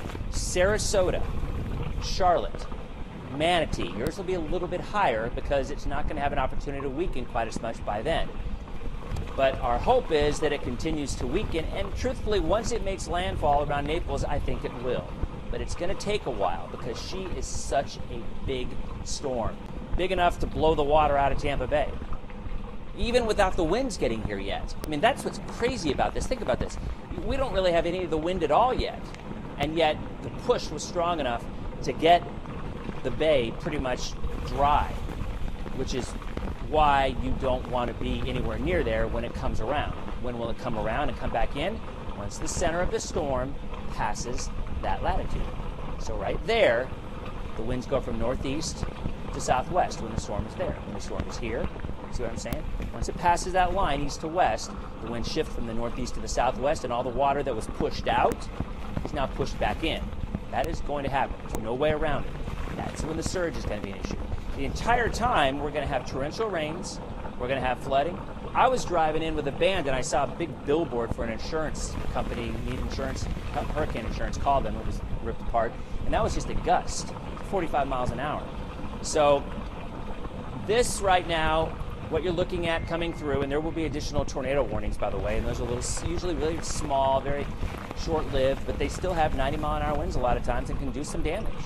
So we're still in that tornado watch for the entire area, but there is when it starts getting real. That's the outer bands, well, the mid bands really, and that's going to be entering Sarasota County region. It's already in DeSoto County, and it's already in Highlands County right now. Highlands and DeSoto, you're getting some nasty wind right now, and there's more on the way. I mean, we zoom in right here, there you can see it. Any of these bands, you could see the potential for a tornado from Lake Placid up towards Sebring, but it's still not the strongest. The strongest is still way down there. In fact, Shay, can you actually just zoom in for that little area right in the eye? Right over center. Okay, right. Okay. You want to know where the heavy, I'll tell you where the damaging wind is right now. Right there. Can you stop it actually? Just go over now. Right there. There is your wind. There's your eye wall. West side, weaker. You can see it, right? Right now, that looks like it's pretty much making a beeline from Marco Island and up toward Naples. Now, at that point, if it continues north, it's lost its energy source. It's lost the warm water. So at that point, it will not strengthen anymore. Hopefully, it will start to weaken quicker sooner than later. So look how small of an area that is, all right? It's clearly going to be terrible for Marco Island. There's going to be some major damage in Marco Island. Still a Cat 3, right? We're still looking at winds of 120? Yeah, I think it's 120 was the last I saw. So that's still a major hurricane, but it's not a 4. And it's not a 5 like it was earlier. So, and it won't be. If it's this close now, there could be a brief period of time, if it stays and goes inland, like it looks like it's going to. I mean, if it does a jog to the left, it doesn't want to go doesn't want to go inland, wants to scoot along the coast, and there's a chance it could stay longer. But that's something we're just going to have to track. So you keep it here. Minute by minute, we will watch this. But as I said, right there is where the damaging wind is. And that's what? Maybe 10 miles? So when we're watching this tonight, or listening tonight, because a lot of folks are going to be without power, So again, guys, in fact, if we can, it's on the bottom of the screen as well. We've got radio stations, 5 radio stations that we're simulcasting on right now, and we'll do it all night long. So when you lose power, and it's not really an if, it's when you lose power, these are the 5 radio stations that you can turn to and hear us. And we've already been talking about how we do what we do. We'll have to change. Instead of saying, hey, look at the red area, hey, look at this, you'll be listening. So we'll try to be far more descriptive and use more geographical locations as opposed to, obviously, just saying, look at this red area here. So that's something that's going to happen for us this evening when you lose power. We're already getting reports of a power outage. Wendy was telling me about it. Those are just power outages from the far outer bands, and there's obviously a lot more on the way from there. So there's the eye. It looks as though within an hour or so, if it does continue north, this is going to make landfall around Marco Island and just east of Naples. And you want to know the irony of that? Today's the 57th anniversary of Hurricane Donna, which was the last major storm to come in like that and hit Naples as a Category 4, and that's exactly where Irma is going to hit. The path is a little different, but coming up from this way, it's almost identical. So go figure. So anyway, there it is. As it goes up, it will start to weaken. Those strong winds will start to shrink and break up, and then you'll have even more pockets of gusty winds. Very, very heavy winds, damaging winds. Boy, great shot there. Where's that from? It's from Miami. And I'll tell you, just another great example. This storm is on the west coast of Florida. Look at Miami right now. Have you been seeing Miami for the last couple hours? They're getting crushed by bands. They are nowhere near the center of the storm, the strongest winds. But they're easily looking at 80, 90 mile an hour winds right there. Maybe even 100. So those are bands that unfortunately we're going to be, now those are probably some gusts of 90, maybe sustained more 75 to 80. But you see what I'm saying here? That is certainly something that we're going to get bottom line. So how does this impact us tonight? There will be trees down all over the place. There will be power outages for days. There will be incredible amount of blue tarps on roofs across our entire viewing area over the next few weeks, and there's no way around that. That's going to happen. But you know what? We had that back in 04 with Francis and Jean. We've had that with tropical storms. We can make it through that. When you start talking about a 4 or a 5, and there's an expression I talk about, rule number 7, don't freak out. You see a 4 or a 5, that's worth freaking out. You see a 1 or a 2, or maybe even a minimal 3. Minimal 3 is a major hurricane. You never, ever want to minimize it, or a 2 for that matter, because unfortunately, if there's people who stay in mobile homes and they don't evacuate and they're in that little area right there, they may not make it. And I'm talking to a lot of folks in our viewing area east of I-75 if they're in that path of the storm. So that's why you still have time to get to a shelter if there's one that's still open. And I'm not advocating go out in nasty weather, but trust me, a 30 or 40 mile an hour wind gust is nothing compared to 110 or 120 mile an hour wind gust across the area. Shay, I believe, what is this, the north to south arrow? That is, that's fine. Oh, okay. No, it's okay. But regardless, due north is the motion. So every hour the Hurricane Center releases a new fix, and they'll tell us if it's changed or not. All right? We do have, some of our reporters are out in the field. Obviously, things aren't nearly as bad in the Bay Area directly, but there's still some spots that are picking it up. And who do we have in St. Pete? Simon, I couldn't understand Simon's last name, but Simon is in St. Pete right now. Hi there. Hey, how you doing, Simon? It looks like things are still okay across Pinellas County, but are you near the water? Yeah, well, clearly you are. So are you seeing the water start to come up quite a bit now, or still okay? Hi there, Dennis. We are seeing waves crashing up against the beach. We are in Vinoy Park. Let's walk over here and show you exactly what it looks like. Pretty significant waves actually just crashing against the bay here. And we see a couple of folks out here taking some pictures, kind of checking out the scenery, but for the most part, it's cleared out. This is an area that is typically filled with people.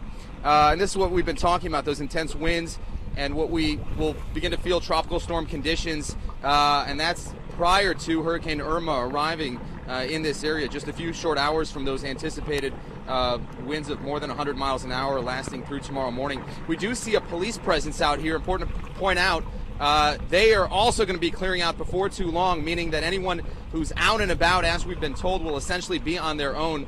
Keep in mind, a storm surge would also bring dangerously high waves up onto shore. Particular concern to people who are living nearby. There are some beautiful homes here in this area. And bottom line, you want to make sure you're in a safe place, such as an evacuation shelter or a home that is not in a mandatory evacuation zone. And again, let me just tell you, we can really feel those strong winds out here. You hear and see those waves crashing, and the rain's kind of hitting you from all directions. Even over here, let me show you this part of these trees. Some of the nature here just brought down by these winds. Not significant, but we're going to see a heck of a lot more of that. And not too many people out here. I can count on one hand the amount of people out here. Typically this area would be filled. For now, live in St. Petersburg, Simon Shaquette, ABC Action News. Got it. Simon Shaquette. Thanks, Simon. Appreciate it. Now, in terms of what Simon's looking at, remember the wind is still blowing out where he is. So that is still, you're not talking about, there will not be a surge issue until the center of Irma has passed that location. So whether it's the Hillsborough Bay, whatever water area you're talking about, Tampa Bay itself, the winds will continue to, you can see it. Look at there's your counterclockwise flow, right? And look at the way everything's pushing. It's pushing water out of the bay and into the Gulf. But look down south of the eye. Look what's happening there. It's all going inland. By the way, there's that band right there. Looks kind of benign. Doesn't look all that heavy, right? That's the one that was all that video we just showed you a second ago in Miami, how they were getting hammered. And I guarantee you it's a heck of a lot rougher right now on Marco Island. So I'm going to toss it over back to Jameson and Wendy in a second, but I just want to remind everybody, we're going to be here all night, okay? That 20 to 40 mile area continuously is the key to everything now. There's no false hopes that we're not going to get a hurricane here. It's going to happen. Our hope right now is it's going to be a 2 as opposed to a 4, because trust me on this, that is a massive difference in terms of damage.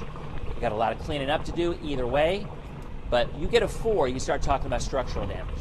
You get a 2, you get trees on homes, you have roofs damaged, but you normally don't see those looks of the 4s and the 5s that the devastation can bring. So we'll look at some new numbers, new recon coming in, see if that north track continues or if there's a change, because if there is, that's obviously going to make a world of a difference of who gets that strongest wind right around the center of the storm. Guys? All right, thank you, Dennis. The roller coaster, I guess, is at the top of the hill, and we cannot get off at this point, folks. And we are just coming in for Wendy Ryan. I'm Jameson Euler. We got a few hours of sleep. Yes, we did. We're giving Dia and James a chance to get some rest, but our continuous coverage continues now. And we want to check in now with Matt Smith. He is live in Tampa for us. Matt, I know you're live outside of a Hilton hotel. What are the conditions where you are? Right now, actually, we're just dealing with the intermittent gusts. You can actually see that happening right now. The trees off here in the distance, kind of swaying, kind of breezing. Not the stuff that you're seeing out there actually on the ocean right now. A little bit different than that coastal feel that we've been seeing throughout the day. We just checked in with Simon a little bit ago. But actually, one of the things that we're noticing here is a lot of people are congregating right here at the front of the hotel. A big part of this, these people are local. A lot of them have actually come in here because they didn't want to go to the shelters, or in some cases, they just realized they want to be with friends and family. They couldn't get in together. I'm actually walking over here to Ashley. She's one of the people, one of the locals that got in here. Ashley, tell me, I mean, you're here with your friends. What made you make the decision to be here? We couldn't get out. There was a lack of gas in the region. We went to about 8 separate gas stations, and we were feeling safe. Everyone's here and in good spirits, and just God bless everyone. We're just praying for everyone out there and making it out alive. We'll be good. Everything's going to be good. Everyone's in awesome spirits here, and we're all sticking together. So that's what it's about, unity in numbers. So I know you said you saw a National Guardsman actually inside the building. What did that make you feel like when you saw that? Safe. They're all here, so they're all evacuated to here. I'm feeling pretty good about that. So we're doing good. They're taking awesome care of us at the Hilton, so it's going good. All right, Ashley, appreciate you taking the time. You stay safe with your friends. We also want to let you know that just a little bit ago we were outside and we were talking with the mayor of Tampa, and we were discussing with him just a little bit about safety protocols and what things are going to be going. He wanted to make sure everybody knows that curfew is going to be enacted at 6 o'clock, and you see why. It's still a ways off, but already we're seeing the rain get a little bit heavier, more gusts. Actually going to take you inside of the Operations Center for Emergency Control. Take a listen. You have a name of the shelter already, sir? It's hard to even differentiate the volunteers' voices inside the City of Tampa's Emergency Operations Center. Or one floor down? It's a lot of fear. Robin Baker is preparing. Her husband works inside this building, and she, like many other families, are preparing for the worst, finding shelter inside. I will be sleeping probably where you are standing. Mayor Bob Buckhorn admitted to us that he's in place for the long night ahead. Flanked by his police chief and fire crews, he did not mince words, digging deep to find an accurate description of what's in store. Never thought I'd be quoting Mike Tyson. Everybody has a plan until they get punched in the face. Well, we're about to get punched in the face.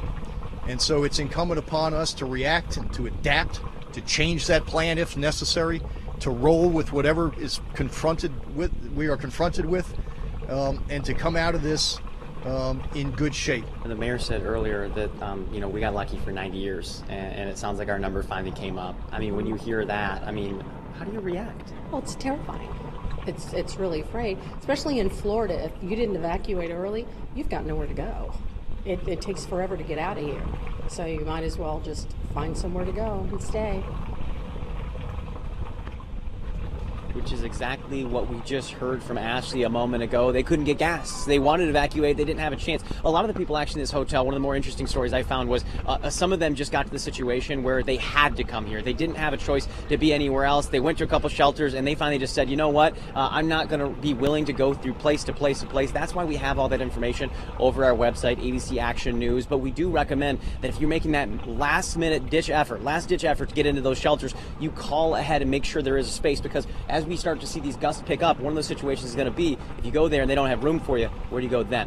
So make sure you're planning ahead. This is what the mayor was actually talking about. You have to kind of dodge and weave with the things that this storm is throwing at us, and that's what we're dealing with here as well. A lot of these people tell me their main concern right now in Tampa is having their cars in a flat lot like this, but things can be replaced, lives cannot. And I think that's why we are all pulling together right now, and we're staying with you guys through the end of the storm to make sure that we do just that, pull together and make sure we get through this on the other side.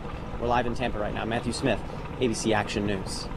All right, Matthew, thank you. I want to talk about something just before we get to Michael Paluska. I know he's standing by live in Southwest Florida, but it's really important. We literally just took a power hit here at our station. Lights went out, prompter went out, everything went out.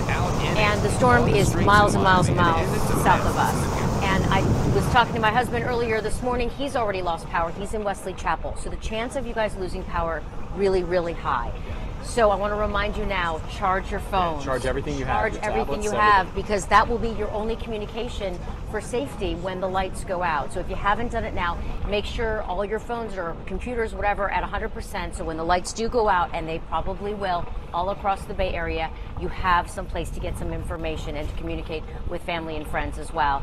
And also, if you lose power, especially on television, if you have a radio, battery-operated radio, I want to remind you of the stations that we are going to be simulcasting over right now, and they include 99.5 QYK, Q105, 104.7 FM, Wild 94.1, there it is, you see it on your screen, B98.7 and 92.5 Maxima. So can we leave that up for just a second? Because I want to tell some folks here, if you obviously still have power and you've got your TV, you're watching us, go up to your screen right now and take a picture of your screen so you have those radio stations on your phone and you'll know which ones to go to, because when we lose power, or when you lose power and you're listening to us on the radio and this storm is right over your head tonight at 2 in the morning and you're not sure what you're hearing outside, you're going to still hear Dennis's voice telling you exactly where that storm is, potentially how much longer you have to hold on for, and those radio stations are going to be vital for you tonight as you're listening to us, okay? Yeah, and not to mention communicating with family and friends, being able to text them and say, I know it's 2 in the morning, I know you may be seeing things or hearing things, but we're okay. And it's really important, I think, just to have the comfort of communicating with your family and friends. And also, like you said, listening on the radio, just to hear our voices, Dennis' voice, to say, hey, we're in this with you. We're not going to leave you alone. We're all going to get through it together. We're walking through it together with you guys. We're going to stay in touch with you as long as we can. We're going to be here after the storm. This is going to be our office for a while. And we both slept here, so this is our home for many days to come. We're going to get you all the information you need, all right? So our Michael Paluska right now is down in Southwest Florida for us, where the wind and the rain has been going on there now for several hours. Michael, where are you? And kind of set the scene for us. Hey Jameson, hey Wendy. I am in Port Charlotte, Charlotte County, and we are in a really heavily built up strip mall area with a big grocery store chain, and we're literally just surrounded by brick structures and really high walls so that we can duck out and hide from the wind. This is my home for it will be my home for the next 10 hours or so. I mean, we're going to be out here as long as it's safe and as long as it's possible for us to broadcast. And, you know, you were talking about the phones. I have been using my phones for 3 days straight, and they're all still at 100%. And it's in my pocket now, and I know it's probably at 97%. And I looked at it, and I was freaking out because I just wanted to keep it at 100% because we're going to be out here so long. And that's really the only way for me to be able to get my information, too, and also to do broadcasts on Facebook and Twitter and all that stuff. So, yeah, plug your phones in. It's probably a good idea. The wind is pretty much whipping up. We haven't seen this except in the past couple of hours. It was literally here, the calm before the storm. What we're concerned about are the power lines here.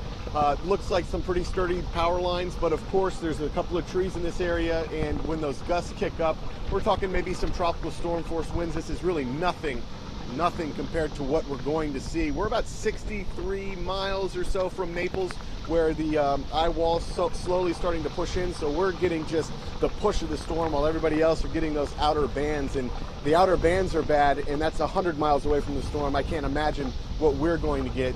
We've seen a few cars on the road, but every single car I've seen on the road has just been speeding to wherever they're trying to get, because you don't want to drive in this stuff. I mean, you get hit with a nice crosswind and it could send you into a ditch, and you do not want to be in a ditch when there's a Cat 2, Cat 3 hurricane coming down this area. So you can see some of the trees up here really whip up with some of the gusts coming into this area. Nothing really too sustained that knocks you off your feet, but when those gusts come in, it is pretty difficult to stand up straight. It kind of knocks you. And then a pretty good perspective of what we're seeing, just if we can flip around and shoot down this street. This is Casada Avenue and I want to say Cochran Boulevard. Yeah, Casada Avenue and Cochran Boulevard's the area that we're at here in Port Charlotte. And you can hear the winds are just howling. It hasn't even started. This is the beginning of what is going to be a quickly deteriorating situation. We're hearing metal from roofs clanging already. We're hearing the wind howling behind us. The trees are just flowing with all of the air going through them. Just it's unbelievable to know that this is really the beginning of it and what's next to come. So I think from what Charlotte County has told us is that it's a mandatory curfew. The area is closer to the coast, which we're not at, because we couldn't park our trucks there and broadcast from the beach because we were so concerned about a storm surge. That's really the thing that kills people. If you have a nice house, a block structure, pretty full, pretty sturdy, you can ride this thing out. You don't have to freak out. You should be scared. I think all of us are scared. But you don't have to freak out. You can ride this thing out, hunker down. If you're really terrified, grab your mattress, throw it on top of you in the bathtub. If you see a tornado warning come up, get to the inner part of your house where there's no windows and just hunker down. I think tornado warnings in this area probably going to be the most terrifying thing with this storm as it starts to whip things up. At least for me personally, I'm more terrified of tornadoes and the storm surge than actually these winds itself. So there's a few things to remember is that law enforcement ceased going out to help people. They received a lot of 911 calls. The best place to get your information is from your local news station, us, and also your local emergency management agency. There's been a ton of rumors. I can't tell you how many rumors have been tweeted out and sent on Facebook about utilities being cut, that water being cut, power supplies, and all this stuff ahead of the storm. None of that is happening. Everything will remain the way it's supposed to remain, so you can ride this thing out in your storm, and if a tree knocks down a power line or something like that and you lose power, that's the only way that you're going to lose power. So that's a good thing. And then if you do need help and you're in an emergency situation, say you're in a mobile home and you haven't evacuated, law enforcement aren't going to come get you until after this event ends. 45-mile-per-hour winds, it's too dangerous for them. The first responders are hunkered down, but they want to get out and help people, and they want to save lives, but they've already said they're not going to respond in this situation. We still have power, which is good, and yeah, I can see that street light over there. Yeah, we still have power, which is great. So we're going to be out here riding out the storm. This is definitely the beginning of what's going to be a deteriorating situation. We're about 60 miles, as I mentioned, from Naples, and so I think we have another 5.5, 6 hours if it's moving at 10 miles per hour until it gets to us and we really start to feel those super, super strong winds if the track remains the same as Dennis has been telling us. Jameson, Wendy. All right, Michael, boy, 5.5, 6 hours, and already he's getting some pretty good, nice wind around him. You can imagine how much more intense it will be. And so I also want to take this time to remind you, if you are watching from a mobile home, Michael mentioned it, but please, if you're in an evacuation zone, try to find a shelter, try to find someplace safe to go to. Yeah. Yes, because as he mentioned, once the winds get to that 40, 50 mile an hour per wind, you know, the officers, first responders, they won't come and get you. It'll be too late for them because then they'll be risking their lives. So if you're in a mobile home and you know you're in an evacuation zone, please just try to find a shelter to go to. And the entire viewing area here in the Tampa Bay area is now under tornado watch until midnight tonight. Is that right, Shay? Or 11, I believe?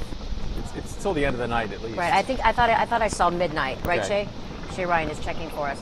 But the fact of the matter is, as Michael mentioned there, talking about tornadoes, you know, grab a mattress, go into your tub. A lot of folks on social media saying, hey, I filled my tub up with water. What do I do? I'm telling you, you still have time. Midnight? Midnight, okay. The watch is until midnight for the entire area. So just keep that in mind. Your bathtub's full, and obviously you can't go in there. So have a backup plan and start thinking about it now if there's a tornado warning in your area tonight. So just have that. Find a safe room right now with no windows around. Okay, so sometimes we depend on our viewers to give us different vantage points around the Bay Area. I'm relying on them a lot here. Anchor Laura Harris has a man from Davenport who's broadcasting this entire thing, Laura. Yeah, and it's a lady from Davenport. Her name is Lynn. Lynn, hold on one second for me, though. I just got some breaking news in. You heard Wendy and Jameson talking about the power going out here. Very scary. Of course, we're back up, but we do want to let you know, Duke Energy just sent us this. They have nearly 8,000 workers ready to help once it's safe for them to go out and help those who are without power. Power outages could exceed 1 million and last a week or longer. Something else I wanted to point out to you, this is from Duke Energy. They say flooding safety tips, and this is the most important one. Turn off your power at the circuit breaker panel or your fuse box if rising water threatens your home or you have to evacuate. That's really important because that could save your entire home in the event that there is flooding in your area. All right, let's get back to Lynn, though. What you're looking at here is Lynn's house. Lynn, are you there? Can you hear me? Yeah, I can hear you fine. Okay, tell me about this live stream that you sent to me earlier, and I guess what are the conditions right outside your home? Well, right now it's a little breezy and a little bit of rain. It's not too bad right now. My roommates are actually up in Connecticut right now, and they're both Florida natives, and they wanted to be able to watch the storm, so they decided to set up a YouTube live feed, and as long as we have power, they're actually able to watch us up in Connecticut and watch the storm and watch the neighborhood. Lynn, a lot of people evacuated on this one. They're calling it probably the largest evacuation in U.S. history. What made you want to stay? I'm in the middle of the state. We're up high. We're really not near any water. The house is a block construction. We've got a brand new roof. As far as I know, we're going to be fine. We were here for Matthew, and we just had some wind. And actually, I had some friends that came up from Port Richey and evacuated up here. I'm sorry, Lynn. Say that one more time for you. I think we lost you a little bit. Oh, we have a family from Port Richey that came up here to evacuate because they were evacuated out of their home. Well, Lynn, you all stay safe. I don't want to keep you on the phone too long because I want you to keep your phone charged. Because again, we've been talking about the power outages. You please be safe. We'll continue to watch your live stream. Thank you for sharing it with us. Hey, no problem. You guys keep doing a great job. We love you. Oh, thanks, Lynn. Jameson, back to you. All right, thank you, Laura. I want to take you back to the shelters we've been telling you about all day long here, where thousands have sought refuge as Irma closes in. All right, we're absolutely hearing. Okay, good. They hung up the phone. Our Nicole Grigg is live now, right now in Riverview at the Barrington shelter out there. So, Nicole, how are people feeling right now? You know, a lot of people, I don't even have a second to talk to them because people are still showing up here running, you know, with their, now they have shift beds, blankets, trying to check in. So we're at the front registration in Wendy and Jameson. People are still showing up asking if there's room. Right now, there's 700 people at this shelter in Riverview, almost 300 animals. At this point, they're not turning people away. But the fact that more people are still coming here, I think people are realizing that there's that urgency and that sense of, you know, people are scared of what they're seeing right now. So they're trying to get here as fast as they can. You can see, if you look right here, you know, another woman, she has her bags. It looks like they have tons of blankets. They tell us that they're not turning people away, but you need to realize that right now, this is about your chance. You need to make your decision because there's not much time left. If you take a look right here, you can see the animal safety enforcement vehicles are lined all around here to help with those 300 animals. The registration, there's no line, but there's still people coming. Parking here is hard. Here's this couple right here, this family right here coming in. I know you're trying to hide from me. Hi, welcome. Last second, yeah. See people last second still coming here right now. But we're going to stay out here. The conditions are already getting worse, and we'll bring you more coming up. Reporting live in Riverview, Nicole Grigg, ABC Action News. Nicole. All right, Nicole, thank you. We want to head over to the Weather Center. Dennis Phillips telling us he has a weather update for us. Dennis? I do. We're going to go ahead and put up the current stats. The latest advisory just came in. A couple of things that are happening, and this is pretty significant. This is important stuff here. Okay, first of all, the Naples reporting station just went down to 0 mile-an-hour winds. The eye of the storm is nowhere, well, it's near Naples, but it isn't there yet. So obviously, if the eye is not over Naples, then the reason it went down to 0 is because their anemometer broke. And that usually happens when there's extreme wind. So the center of this storm is moving into Marco Island and Naples. But there's a lot going on here, and there is the most important one. 4 hours now, the storm is still moving due north. And it's picked up its forward speed to 12 miles an hour. Now, it actually was 12 miles an hour last hour as well. The faster a storm goes, the less likely it's going to turn, especially in this kind of a situation. It's starting, if you will, kind of like a little bit of a snowball. And as a storm is being pushed in one direction or another, it has a tendency to want to stay in that same direction as it speeds up. So at this point, the track that we've been talking about now for the past hour, I'm feeling a little more confident in it, and not to mention, I would expect at 5 o'clock, the Hurricane Center might take their center line and bump it a little bit more to the east. I think it's pretty likely unless something changes in the next hour.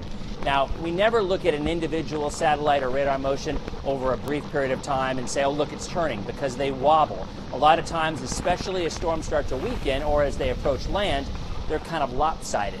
So because of that, if this were a half hour or 45 minutes, I'd say, well, let's wait and see. 4 hours now. So we're looking at it's just west of due north. It's actually 350 degrees. So 360 is due north. It's just a little bit west of it. So if you were to take this, and by the way, wind's still of 120. It hasn't weakened, and it doesn't really look any weaker to me either. But at least in terms of the track, it's extremely close to land, and once it goes land, it will not strengthen anymore. So if it goes due north for another hour, it will make landfall. And once it makes landfall, as long as it stays over land, there's no possibility of it getting any stronger.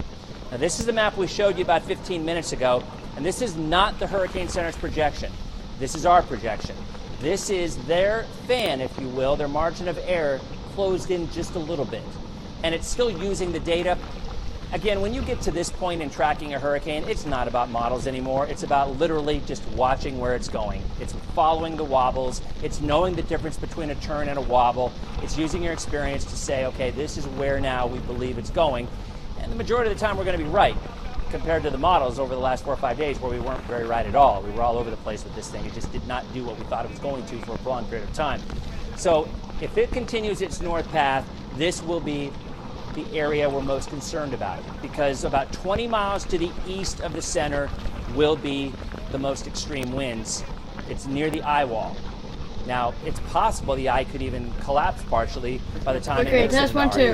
But if you live in Sarasota County, eastern Sarasota County, if you live in eastern Manatee County, if you live in DeSoto County, or Highlands, or Hardy, you're going to get this much sooner because obviously you're closer to the storm before it starts to weaken. So a closer look at this line here, this is kind of what we're thinking at this point. If I were to go into the middle of this, that's probably our best guess right now in terms of track and just to the east of that center. So this is a big change from yesterday where it was a little bit more over here. And this is what we've been saying for the last couple of days. A little bit of a change down around Cuba translates to a much larger change up north. It's like that description we use where you take your car and you turn it just a little bit to the right. Out ahead of you 10 feet, you haven't gone very much different, but 100 feet you have. So that's why this is very important in terms of what we think is going to happen, because within 20 miles of that area is where the heaviest wind is going to be. So let's recap. About to make landfall around Marco Island up toward Naples. Winds right now, they're gusting to 45 and 46 in Siesta Key, 65 in Northport, 65 in Arcadia. That's where the winds will start. Timetable, late afternoon, early evening for the metro area, picking from Tampa to Clearwater, St. Pete, east to Lakeland. And then up in our northern counties, it's going to take the early evening before it's actually going to make it there. So we're obviously still under a tornado watch. We will be all night long. Even after midnight, they'll extend it. There's no way around that. So looking at a live look right now, and I want to take a closer look, and then I'll toss it back to Jameson and Wendy. I want to go in right here, okay? Right there is Marco Island. Right there's the eye of the storm. In fact, guys, I don't know if we have the ability to try to find a webcam or some kind of a shot out of Marco Island, but I'd be willing to bet right now Marco Island is in the eye wall getting the worst of it, and they're about to go into the eye of this hurricane. So we're going to continue to look. Not interested in South Florida right now. If we can find something, because this is where landfall is occurring, we'll see. There might not be available, but if it is, we'll try to find something for you. But regardless, there it is. So from here to Naples, that's where the strongest winds will be. But I want to say this again. There are no misconceptions here. All of us are going to get hurricane force winds. But let me tell you, a Category 2 hurricane, if that's the way this would weaken a little bit, and over land for about 6 hours, my guess is it probably would go from a 3 down to a 2. That isn't the Hurricane Center's forecast yet, although technically I guess it could be. They don't really have an icon over Tampa. We don't know technically what it would be at that point, but I'm telling you it would be a 2. And then probably a 1 up north. So there is a huge difference from a 2 to a 4 or a 5. And we were very concerned that this storm yesterday would feed on all that warm water south of Miami and then take a track just to the west of the coast, not weaken, and barrel in as a Cat 4. Right now, unless there's a change to the west, and we've seen them move before, but if this stays the way I think it's going to, it will move inland, and over the next 4 to 6 hours, you will start to see some weakening. Unfortunately, weakening to the storm does not translate into weakening to our winds. From pretty much within the next hour across our southern counties, right on through the night, we will have hurricane force winds. We will see gusts of 90 to 100, maybe even a little higher. The strongest winds this area has ever seen that I remember in the 25 years I've lived right here in the Bay Area, and some of the strongest winds we've had since the last 100 years. So there's no belittling what we're going to happen, what's going to see. But a 95 to 105 mile an hour wind is a significant difference in terms of damage to your home. You're going to have trees down, you're going to have tarps on roofs, there's going to be a lot of cleanup. The structural damage that you see when you get to a 4 or 5 is another animal entirely. So again, 3 o'clock advisory, still due north, 12 miles an hour, and looks like it's just about ready to make landfall as it moves north around Marco Island. Guys? All right, thanks, Dennis. I want to remind you here, if you are still looking for a shelter in your area, you can find the one that's closest to you by texting the word shelter with your zip code right after the word shelter. So here at the station, it'll be shelter 33607. You're going to text that to the number 43362. Again, that's 43362. That's a FEMA number. Right. Stands for FEMA. You can't remember that, but you see it on your screen. And before you go to a shelter, you want to always check with your local emergency management agency just to make sure it's not full. You can Google whatever county you're in and EOC after that. And remember, texting FEMA is certainly not a substitute for 911. If you have an emergency, call 911. We have all this information and more on our website. Head over to abcactionnews.com. A lot of stories coming out of this storm preparation. A Largo woman had just moved down here from Connecticut. She's very nervous, like a lot of us are, to experience her first hurricane. Absolutely. She is now in a shelter, but of course she's worried about her brother who stayed behind. Our Carson Chambers reports from Clearwater on that. Take a look. Good afternoon. We are at Clearwater Fundamental Middle School, which is a shelter this afternoon. Hundreds of people are inside. And we're actually talking to people finding out how they got here and sort of how they're holding up. Patricia Puglisi, you have a house in Largo, but this is your first hurricane. And the first time to own anything in Florida. Boy, is this a trip or what? But you know what? Everybody's been so wonderful to push me in the right direction. I feel very good and confident about it. My babies are taken care of. I have 2 little kittens. So they're down, they're taken care of, so I'm all set. Yes. And did you ever think you would be riding out a big storm like this in a shelter? No, not. My brother says he's staying home. He lives 2 roads away from me. He's home in a mobile home. And I'm saying, oh, I want you to go with me. I'm leaving, come with me. He doesn't want to, so I'm so worried about him. But no, I didn't think I'd be doing anything like this. This is quite an experience. I mean, I've been through some, like, Connecticut winters. I had 2011 where trees fell on top of my car. The snow was so high like this, you couldn't even see the car. So I should be used to it, but not this. This is different. Well, hang in there. Thank you for your time, Patricia. We Thank appreciate you. it. Back to you guys. Okay, you're looking at a Facebook Live from, I believe, somebody who sent this to us. Her name is Vicki Irwin, and she recorded this video in Southwest Florida. You can see, wow, look Isles at of the Capri, wind. I think this is Yes. what it's called, and there you go. Yeah, you can see the wind and the rain, the conditions there, very, very bad. Southwest Florida. Again, this is Isles of Capri. We thank Vicki Irwin for bringing this to us. She posted it on her Facebook page and a Facebook Live, and I think if you listen in, you can even listen to her, or the wind. Yeah, you hear it.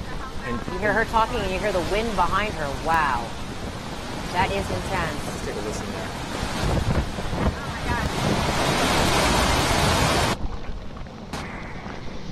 There she is. Okay. Vicki, can... Now I think, she thinks she's Facebook Live just there. Facebook Living it for her Yeah. friends and family, but certainly it was I'm trying to figure out where that is. I know that's Southwest Florida, and I'm trying to figure out where that is close to Marco Island as well, because I haven't heard of that area. It actually is. It's right at Marco Island. So that's close to the eye of the storm. That's what Dennis was just talking about, where that looked like it was moving. The eye of the storm was heading, and did you see those trees? Yeah, that's a Cat 4. All right. There you Well, go.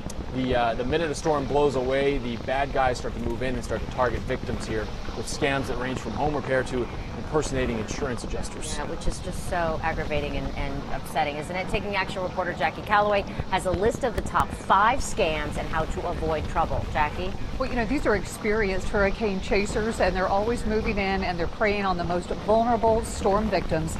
In many cases, people have already weathered a storm and end up suffering a second financial hit as a result of these bad guys. What tops the list? We've got fake contractors and bogus repairmen. They're among the first to move in the minute a storm blows out. The bottom line is you've got to verify their state license. Super simple, myflorida.com, and you never, ever pay more than half of the job's total as an upfront deposit. A lot of times good contractors will ask for just 20%, 10%.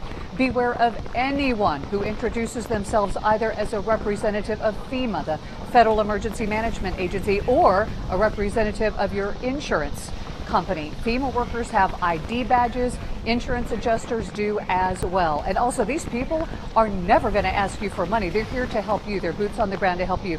They're never going to ask for cash or your social security number. And you know, we heard from the Attorney General in the 4 or 5 days leading up to the storm, price gouging, 6,000 complaints in the state. You think it's widespread before the storm? We're going to see more of it after the storm. It doesn't die down with the winds. The Attorney General's office says they're going to get tough on all of the confirmed price gouging cases. You've got to report this to 866-9-NO-SCAM. As always, after a storm, the fake charities come out of the wood like cockroaches. You need to know who you're giving to. You can vet any charity at GuideStar.org. GuideStar.org, that's going to tell you the true charities.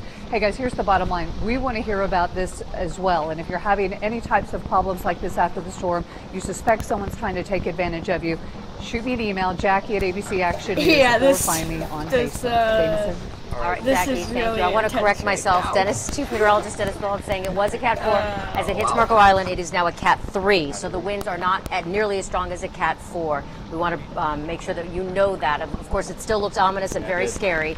The winds were very strong. Yeah, speaking of which, many people who live along Bayshore Boulevard in Tampa are watching the rain to see how much flooding is going to happen there. That's right. Kamasi Aaron is on Bayshore Boulevard, where something very unusual seems to be happening in the bay right there. I've lived here for 15 years. I've never seen it like that. Kamasi? I know, and you're probably not the only one. There were so many people because just south of where we are now, we're by the convention center, the water was just sucked out of the bay, and people were walking where normally there is like feet of water. They were just walking. It almost looked like a beach. So it was a really incredible sight for people there. But that's not the only place along Bayshore Boulevard where people are just stopping and taking pictures. It's almost like they are just amazed by the way this looks ahead of Irma. So we've been here for a few hours and we've been seeing people like this coming by all day just taking pictures. But when I talk with people, they know that Irma is an intense storm and they are ready for it, but this is kind of like the calm before the storm that they're trying to enjoy. So they're out here, they're taking pictures, but everyone that I talk to says, hey, I have a place that I'm going to go where I feel safe. I know that these winds are going to be strong, the rain is going to be really heavy, but I am just coming out to see what it looks like before Irma gets here. Of course, as you said, Bayshore, really an area that floods anytime there is heavy rain, so people are expecting that here as well. And especially as you can see the winds come up and the rain comes up throughout the day, they know that Irma is getting closer and closer. So people here that I talk to ready for this storm, ready for the flooding that always comes in this area when we have heavy rains, and just kind of enjoying this small bit of calm before everything gets here, guys. Back to you.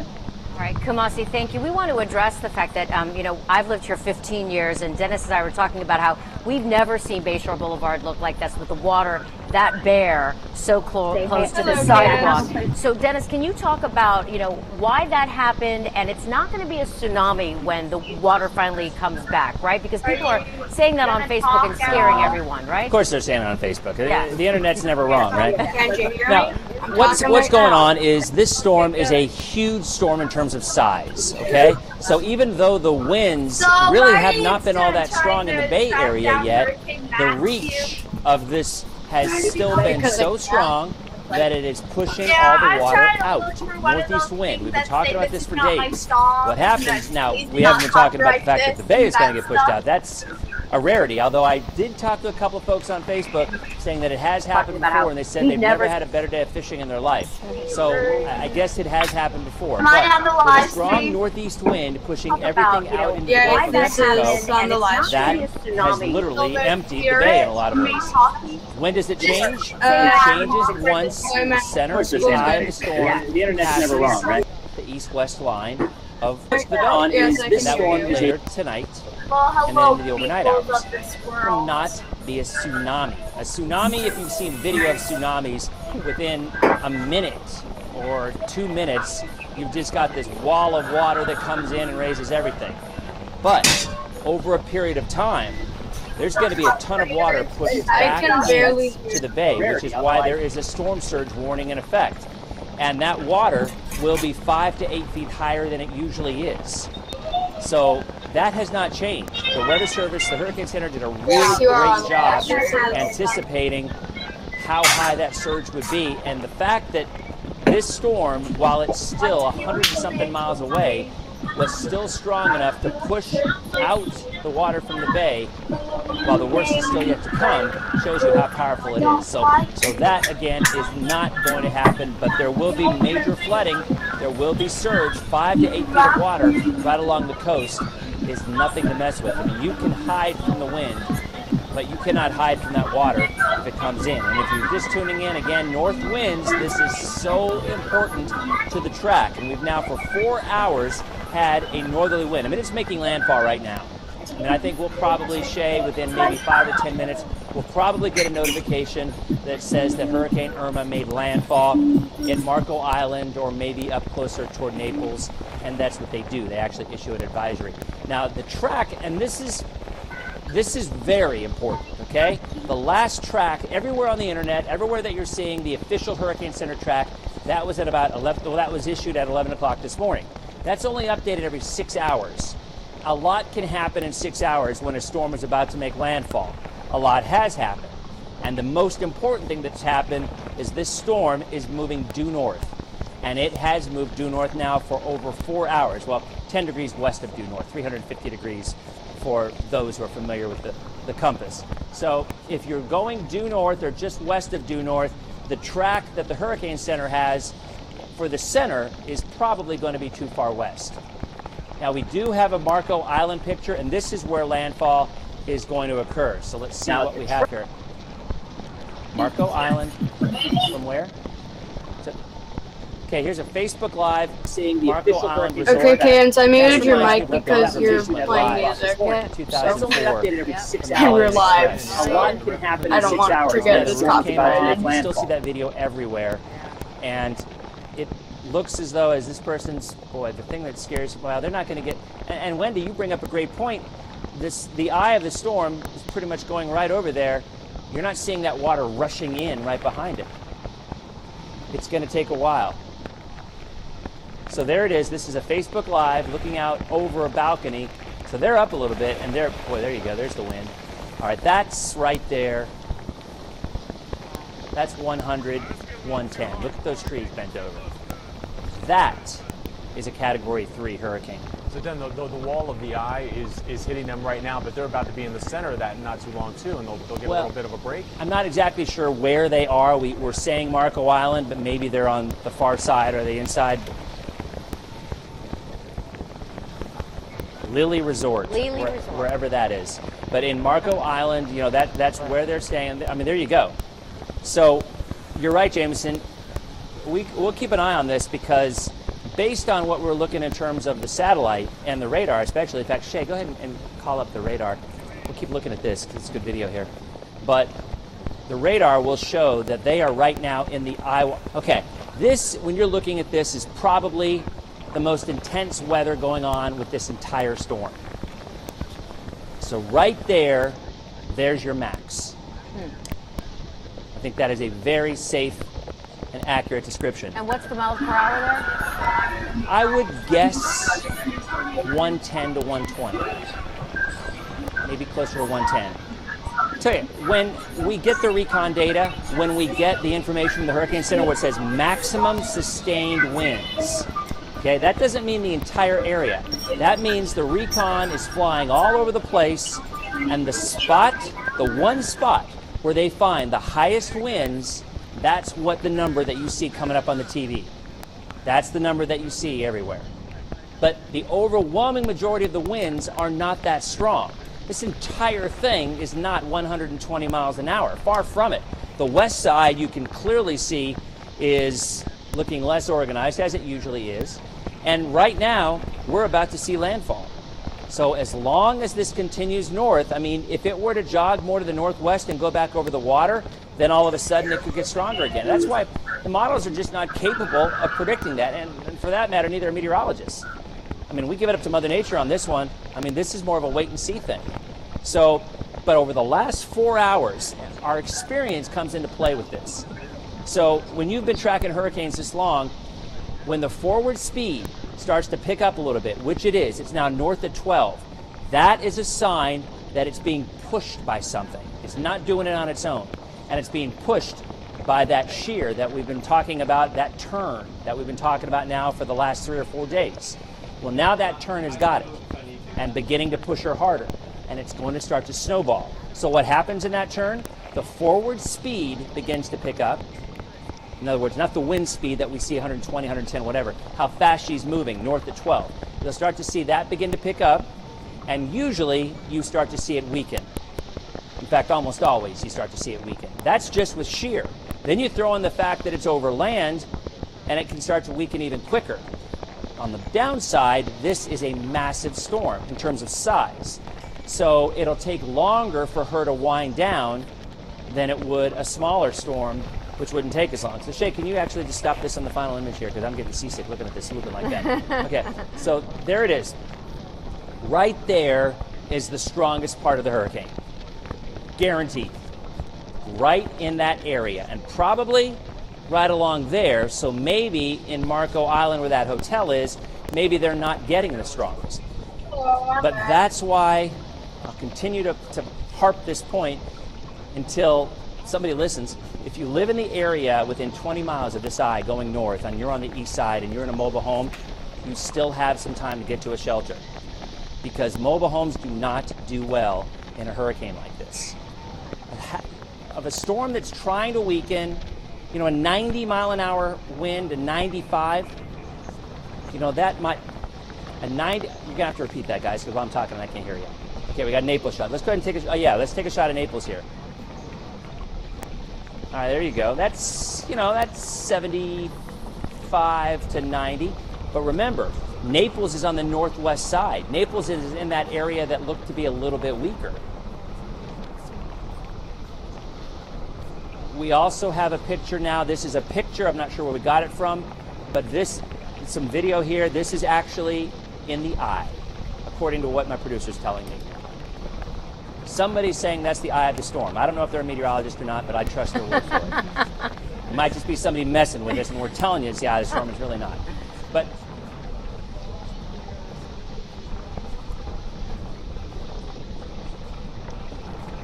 I'm listening to Shay here, but we need to get Shay's mic. Here, go pop Shay's mic up. There you go. Is my mic up? So right here where I drew that little X, the yellow that you're seeing, that's where the Lely Resort is. That video that we saw with the really strong winds, right there. Okay. That's where it's at. Now, you would usually expect to see maybe the strongest winds around here, but they're pretty close. And it isn't always. It's never an all or nothing thing. But here's the bullet points out of this, okay? We're seeing landfall right now. It's picking up its forward momentum. Both of those will weaken this storm. It's going to take a while, but this is 150, 160 miles away from Tampa. So over the next 6 hours, as it goes over land, it will continuously, slowly start to weaken. Now, our southern counties, Sarasota, Charlotte, Manatee, Hardee, DeSoto, Highlands, you're going to get the bands just off to the north, and they're powerful. Now, they're not as strong as this.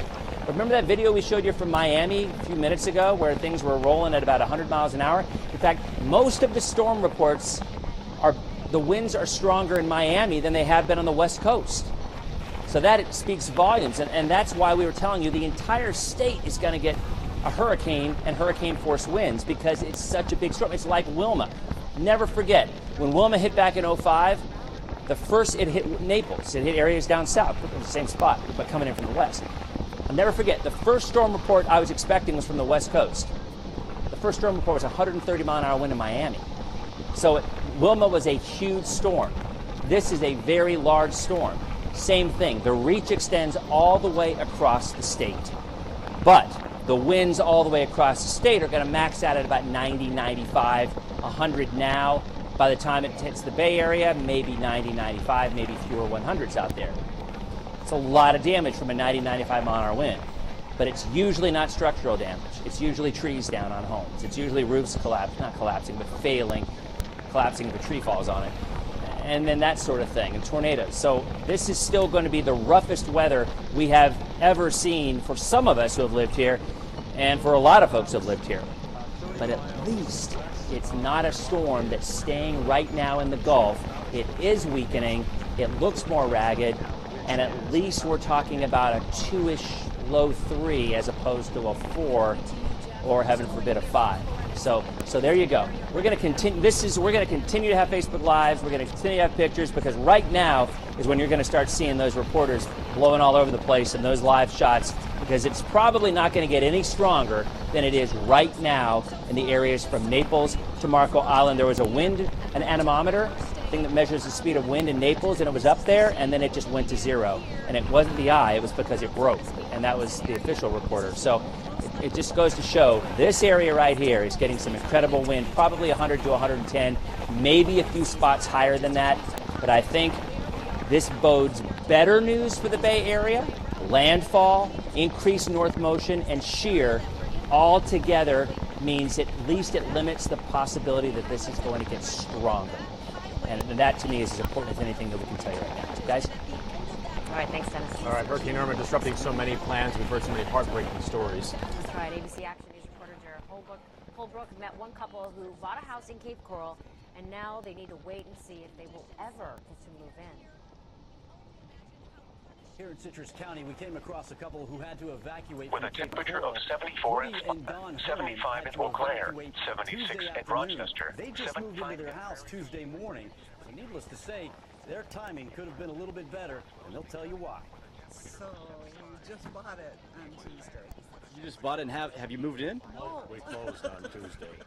You closed on Tuesday and haven't moved in yet? And we left some stuff out of the car, so we had enough room for 3 people. Our sister-in-laws with my sister-in-laws and started driving north. Are you like, man, I wish I signed that document maybe next week instead? I happened to be in the hospital at the time, and she looked at me and goes, should we sign it? Yeah, let's try it. So it is what it is. Well, the Hermans tell me they booked a hotel down in Fort Myers for right after the storm where they could stay there in case they suffer significant damage to their new home. And they tell us that it'll be then they'll determine whether they got a saltwater pool or a freshwater pool. In Citrus County, I'm Jared Holbrook. Back to you. All right, Jared, thank you. I want to head out to Justin Bruce, who is live on the roof of our ABC Action News building to give us a look at the conditions up there. Justin?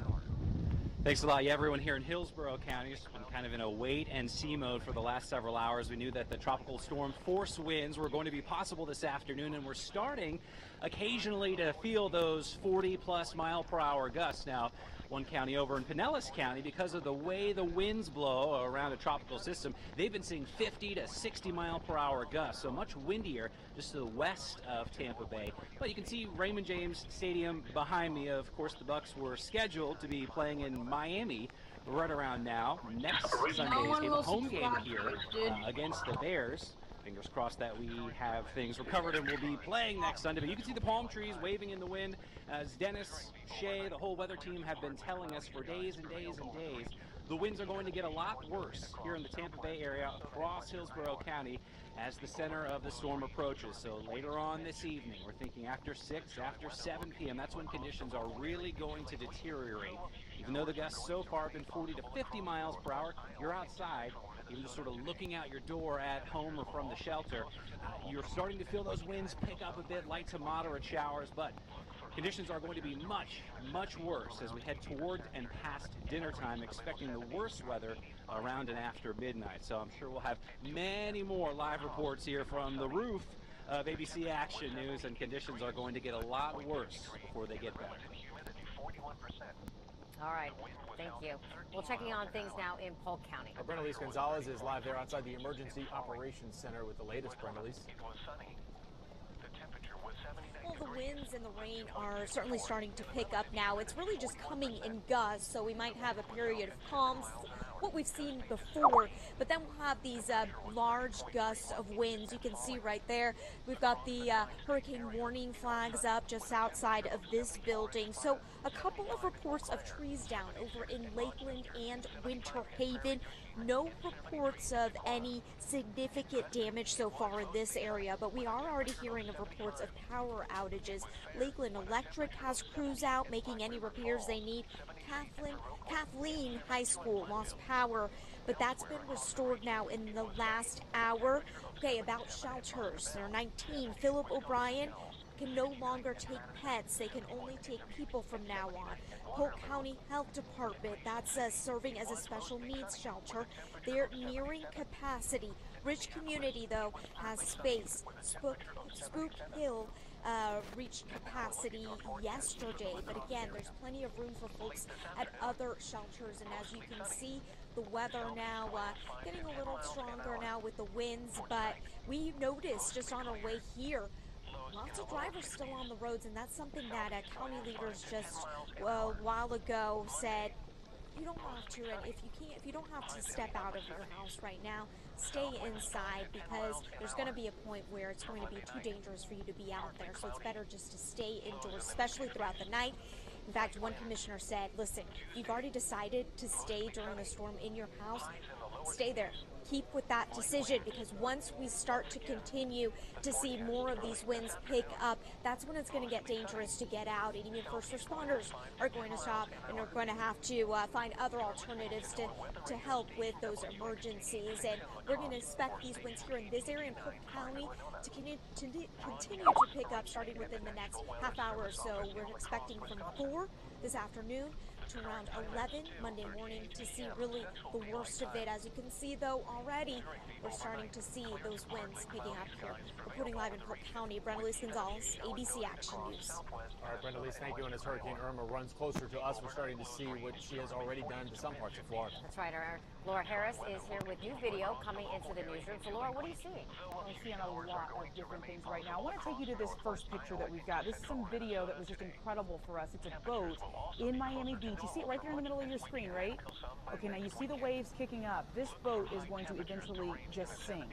So someone is taking that video. You can hear the wind in the background. You can see those trees are already down on that road there. And for whatever reason, there were some people on boats out there. We couldn't tell if the boats were actually just leaving, but that boat's going to go on down. We've got another video to show you. This one is coming in from Flagler County. Take a look at that surf, how it's just coming over the seawall there. More of that video there, and then you see that sailboat right there in the middle of your screen. It's just incredible pictures. This was before things were really starting to get bad. Incredible that somebody's actually standing there in what looks like calf water, though. I want to show you this next video. This is coming in as a tree is getting knocked down in the wind. Watch that. All the way from the roots. Can you believe that? And see, you see those trash cans right there? That was another thing that I noticed. Once again, people still have their trash cans out. If this wind can do that to a tree that's well rooted into the ground, and then this one just broke my heart. St. Augustine, curious onlookers decided to get a little bit closer to the water there. You see that dog trying to get out of the water as well. It's just not safe to be outside right now. I don't really know how many ways we can tell people that, Wendy and Jameson, but it's just better for you to be indoors. This is not a sightseeing type of thing. It's very dangerous. Absolutely. You're going to see that on Bayshore too. I mean, that's a popular thing to do, obviously, when Bayshore floods. But what's really amazing about some of this video that you're showing, Laura, is that so many people left the East Coast, came over here, and then a lot of folks saw it coming our way, and then went back to the East Coast, and they weren't expecting this weather to hit the East Coast. That's why they fled there. Right. St. Augustine, Miami, Fort Lauderdale, still getting bad weather. Right. There's nowhere to run from this. Right, and it's what happened. We saw during Hurricane Charlie. I remember so many people went to Orlando, and the line went right up through Orlando, and those hotels there also lost power. So it's just a dangerous time. Thank you, Laura, to be out there, and it does remind us when you see people in that water. Remember that water has feces and snakes and it's sewage water. Don't let your kids play in it. No one should be out in it. It's not clean. It's not clean. Yes. Okay, so the shelters in Hillsborough County are now filling up fast, and many are pulling the trigger and trying to get into any shelter that they can that still has room. ABC Action News reporter Rodney Dunnigan is at one inside Turkey Creek Middle School. Here at Turkey Creek Middle School, many of these families hoping for the best but preparing for the worst, monitoring weather reports as they try to ride this thing out with everyone here. We went to actually 5 other shelters before this that were full until we got to this one, and we were afraid we couldn't get our dog in and kind of panicked a little bit, but they said, yeah, we could come in, so I just didn't, not knowing where you're going to go and stuff like that. This one of many shelters packed as people throughout the Bay Area try to prepare for the storm. As of this morning, more than 21,000 people going to shelters in Hillsborough County. That number rising by the minute. The county asking folks to only bring those essential items, including blankets, sleeping bags, clothing, and any medication they need. For the next few hours, this is home. I think it's a good thing. We won't have maybe as many fatalities from this if you do take it seriously and you're prepared, and then you won't put yourself in danger and your family. Although this shelter is at capacity, administrators say any family that comes to the front door for help will certainly get everything they need. Of course, we'll be here with these families riding this out throughout the evening, and we'll bring you updates as we get them. Back to you. All right, thank you, Rodney. Emergency vehicles are in Tampa and ready to help however they can. Yeah, our own Sean Daly reports from outside of Raymond James Stadium. Take a look. Hey guys, I kind of wanted to show you a quick, really cool story. So the Bucks and Dolphins game down in Miami, of course, was canceled today. But your football team and their stadium, Raymond James Stadium up there, are helping a very good cause. So people from MacDill Air Force Base leadership are in the stadium. We understand they're using it as kind of a command center in there.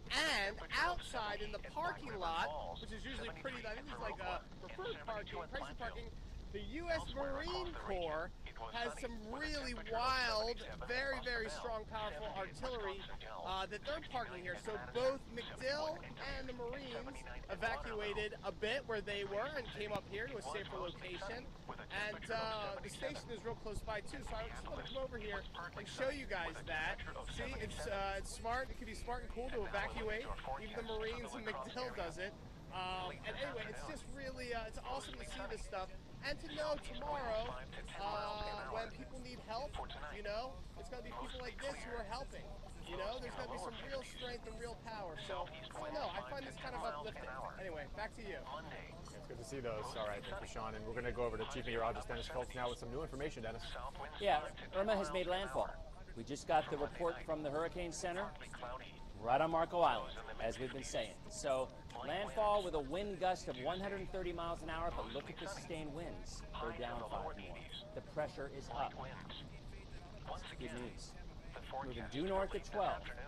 So now the only thing that could throw a wrench into all of this is if for some reason it would jog to the west or northwest and then tap some of that warm Gulf water. But my experience over the years, doing this for longer than I care to admit, 30 years, north winds at 12. When this starts to pick up its forward speed, it's like a snowball. It is far more unlikely for it to change path. It looks pretty solid now that she will continue to move north. This will go down, this will go up, and this will go up. So let's see what that means. Obviously, the winds with the storm, if it goes down another 5 miles an hour, we will be talking about a Category 2 hurricane. 940 millibars, the higher the pressure, the weaker the storm. It's now over land. That's inevitable. The pressure will rise. This is the only part that we have to watch. We've seen storms jog, and even though they very rarely do that as they're picking up their forward speed, because what's happening now is the same thing that caused it to turn really's got a hold on her. Really beginning to push this faster. And I would expect that forward speed. Remember yesterday we were showing you the track of the Hurricane Center and they actually had it for a period of time down in South Florida, and then 24 hours later they had it in Georgia? That's what happens. It picks up its forward speed, and when it does that, it weakens. It's sheer. So those are all good. I mean, that's all good news. If it stays on this north pattern, we will not be looking at a major hurricane in the Bay Area. By definition, a Category 3 hurricane is major. But we're still going to have exceptionally strong winds, dangerous winds, life-threatening winds, winds of 90 to 110 miles an hour. So really, kind of what we've been saying for the last 24 to 36 hours in terms of impact for the entire viewing area. But there was always that little what if. There was always that little, what if it picks up more strength? What if it goes a little bit more to the west? What if it gets a little bit stronger? That was always kind of hanging over our heads. I don't know if you felt it, but I certainly did. It was just, I mean, we can handle it too. But what does that mean, handling it? Well, we are going to, we have not even started to see this yet, even though you go outside and it's blowing around. No.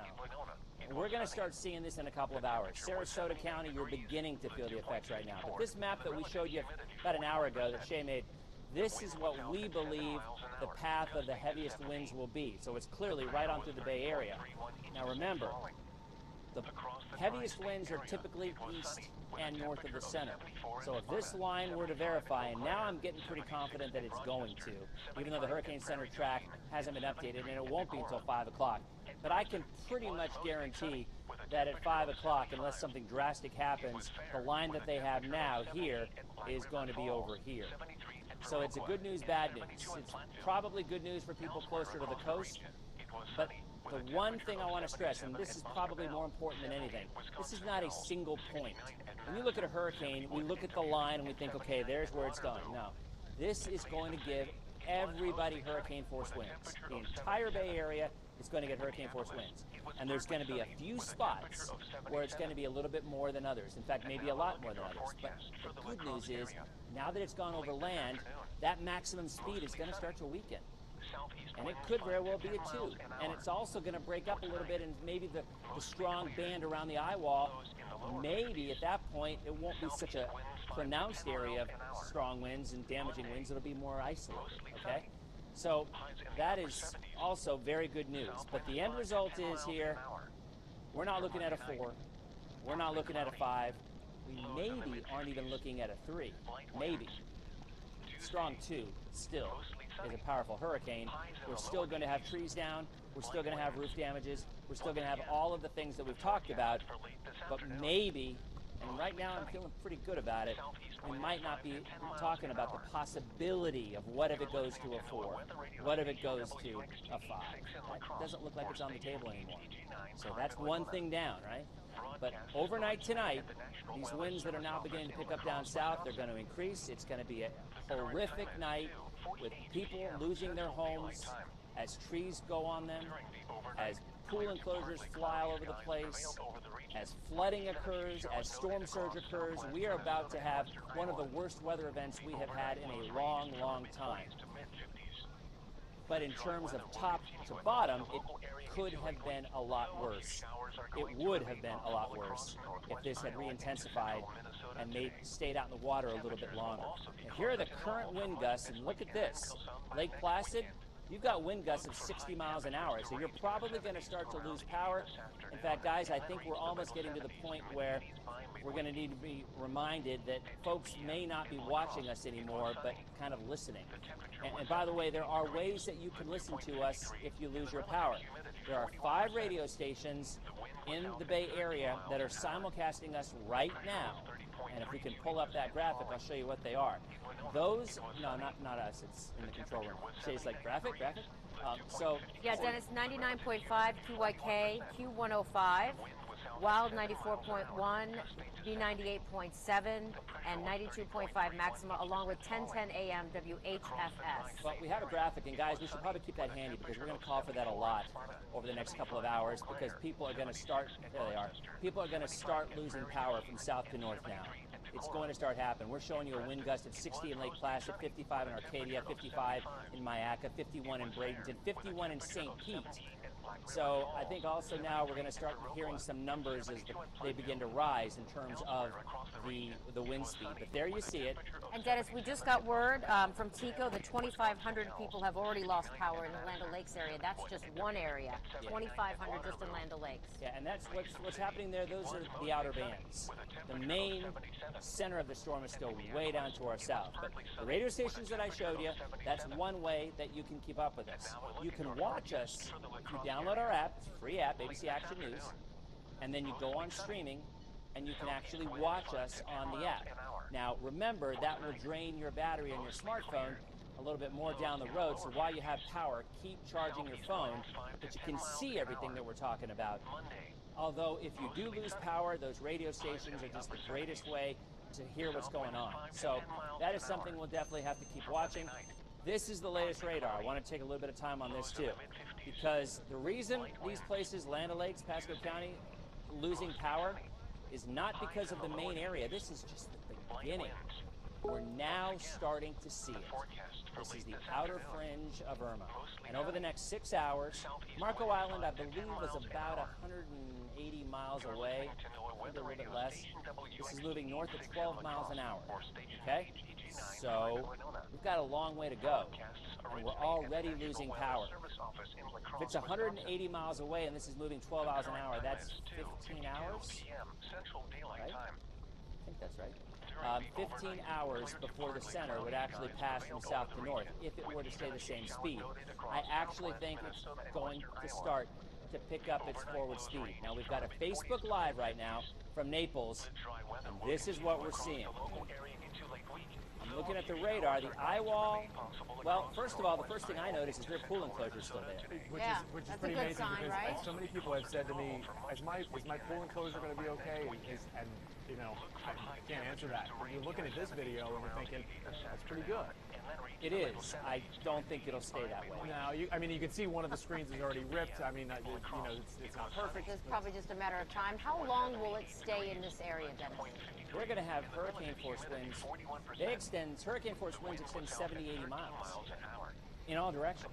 So think about that. If it's moving 12 miles an hour, they still have 6 more hours of hurricane force winds. Now, they're not going to be as strong as this, because remember, near the center, those winds are Cat 2, maybe minimal Cat 3. You get on the outer bands of it, or the outer fringe of that 70 miles, they might only be 75, or gusting up to that.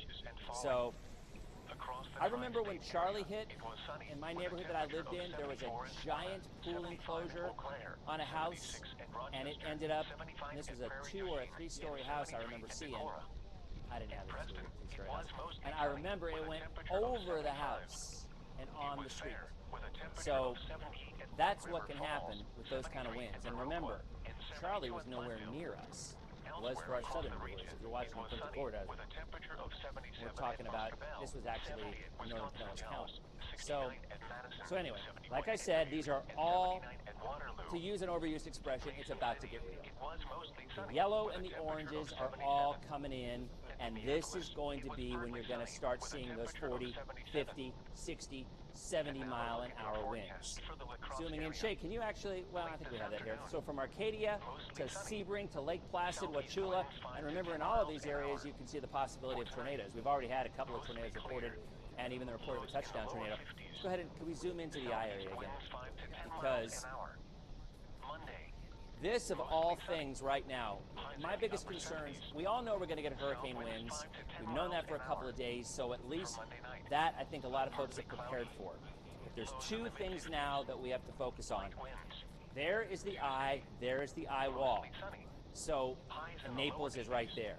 So I'd be willing, I mean, actually that house is just about to get probably some of the heaviest winds, which again, remember, latest report, maximum sustained winds 115.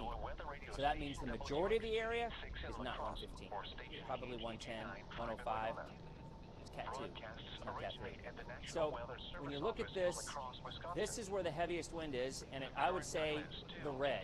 See the red right there? And if you're listening on the radio, it's north and east of that center.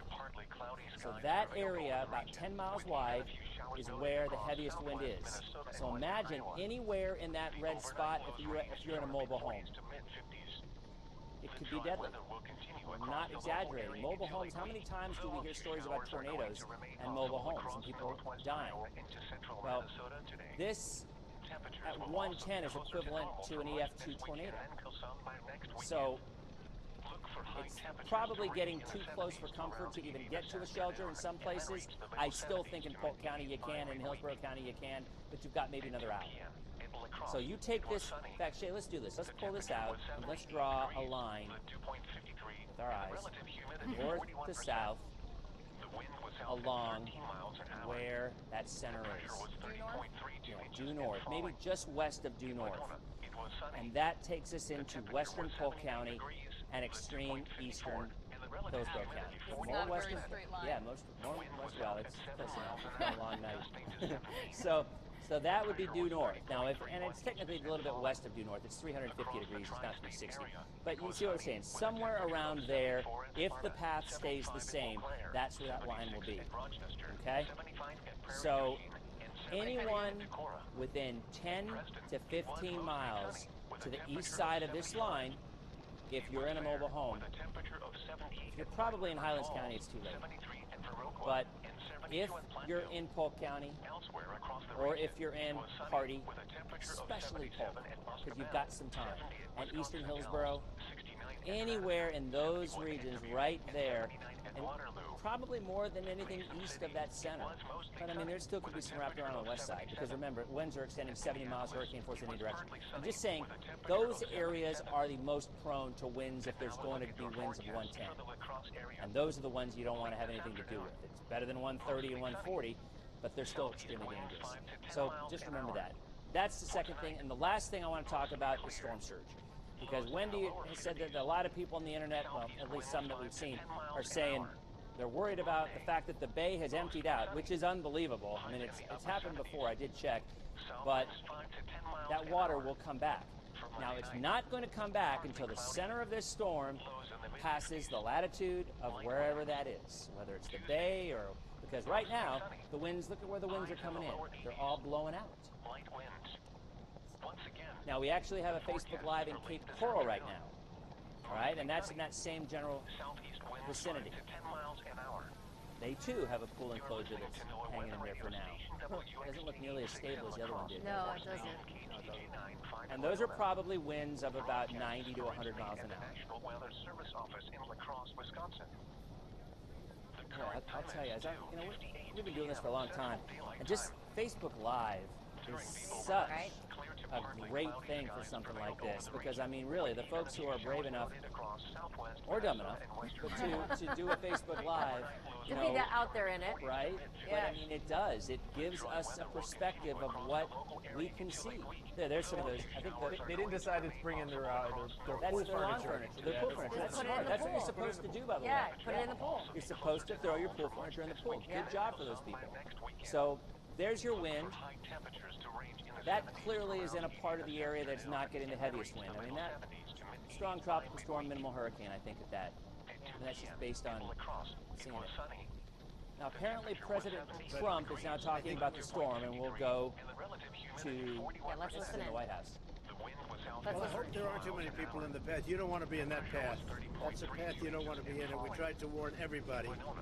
And for the most part, they've left, but that's a bad path to be in. We're going to Florida very soon.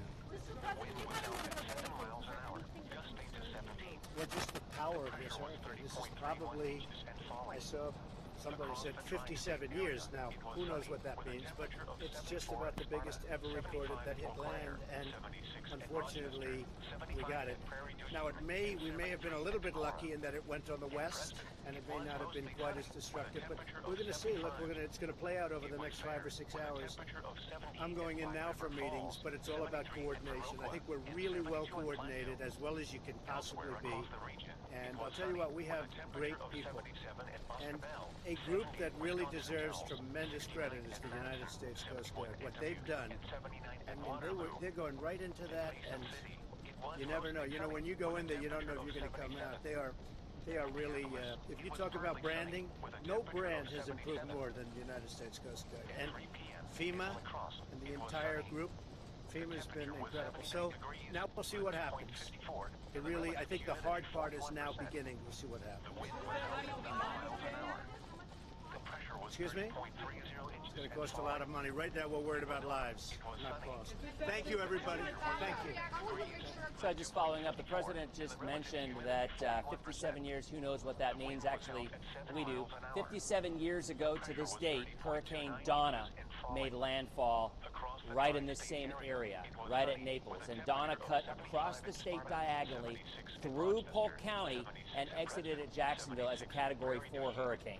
So today is ironically the 57th anniversary of Hurricane Donna. However, this did not make landfall as a Category 4 hurricane. It made landfall as a Category 3 hurricane, and it will likely weaken even further as it continues to move in. So again, recapping, center has passed in. We would anticipate this to continue to weaken somewhat, but it's going to be a slow turn of events before that actually happens. So what that means is that we're all going to have to deal with hurricane force winds. Nothing has changed in terms of that, but what has changed is the what if. And I think that right there is the biggest thing. The red box means we're all still in a tornado watch as we are. That, and there's a tornado warning right over near Lauderdale right now. But the big thing that I think, and you can't say breathe a sigh of relief, but I guess there are some folks feeling that, especially maybe closer to the coast. But you've still got the surge to deal with, because that surge is coming back, no doubt. Even though the maximum sustained winds have weakened somewhat, you still have a huge storm. You still have hurricane force winds of 90 miles an hour or greater, something we haven't dealt with here in decades. and that's going to be a lot of trees down, a lot of houses with issues. Power will probably have power gone for a week in some cases. But the positive part of all of this is because the center, the eye, has moved inland, and unless there's some sort of insane move to the northwest or west, which we would not anticipate, because like I said, when a storm starts being influenced by a trough, you look for a couple of things. The forward speed to start picking up. When it does, that is our telltale sign that it's being pushed quicker by a trough, and it's far less likely to change path at that point. It's like a snowball going downhill. In this case, it's going uphill. It's going up the state of Florida. So, as Shay and I have been talking about for the last hour or so, that path of eastern Hillsborough, western Polk, maybe even a little more to the east, that is the area that I think we're talking a little more likely of the maximum winds. Again, there's your center, the eye, rolling into Naples right now. Guys, if we can find any Facebook Lives in the Naples area or even go back to that other one, I'm curious because they're just about ready to get the bulk of this right now. I mean, this is coming in right now, and as long as that track stays north, it's just west of due north, it's 350 degrees as opposed to 360, then we're taking a track that's east of Fort Myers, east of Tampa, and remember the west side would be the weakest, so folks on the east side, which is probably Plant City to the east, would get more wind. But let me tell you, because the storm is beginning to get a little more ragged, at least for the time being, and if it goes over land, that'll continue. Worst case scenario, if it would just start to hug the coast, and I have seen them do that before. So we just can't completely write it off until maybe it gets about there. Once it's far enough inland that we know it's not going to go back, then I think we're good to go. So the end result is tonight is still going to be horrific, things like we haven't seen in a long time, but at least there's a sigh of relief in terms of what are we looking, could we see a 4? Could we see a 5? At this point, unless something drastic changes, that answer would probably be no. Let's go on back to Jameson. All right, thank you, Dennis. And let's go ahead as they're getting ready to do a press conference here, an update from the Hillsborough County County Emergency Administrator Operations for Center. Hillsborough County, and this is your 4 p.m. press briefing. I'm joined today by Commissioner Pat Kemp, Emergency Management Director Preston Cook, Hillsborough County Fire Rescue Chief Jones, left here, and the Sheriff Chad Cronister, as well as Diana Pimenta from Red Cross, and you'll hear from each of them in order as we move through.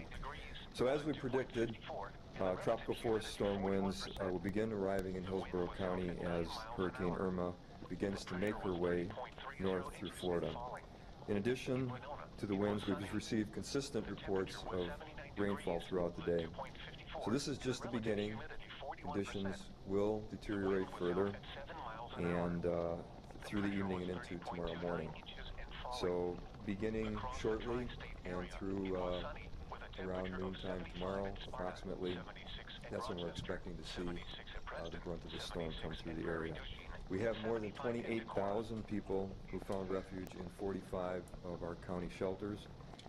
If you're in a shelter or a safe location, the important thing is to stay there. This is not the time to be getting in your car. It's not the time to be leaving your safe haven. If you're outside, get inside and shelter in place. And in a moment, a bit later, we'll have Chief Jones give you some tips on safe sheltering in place in your home or wherever you happen to be.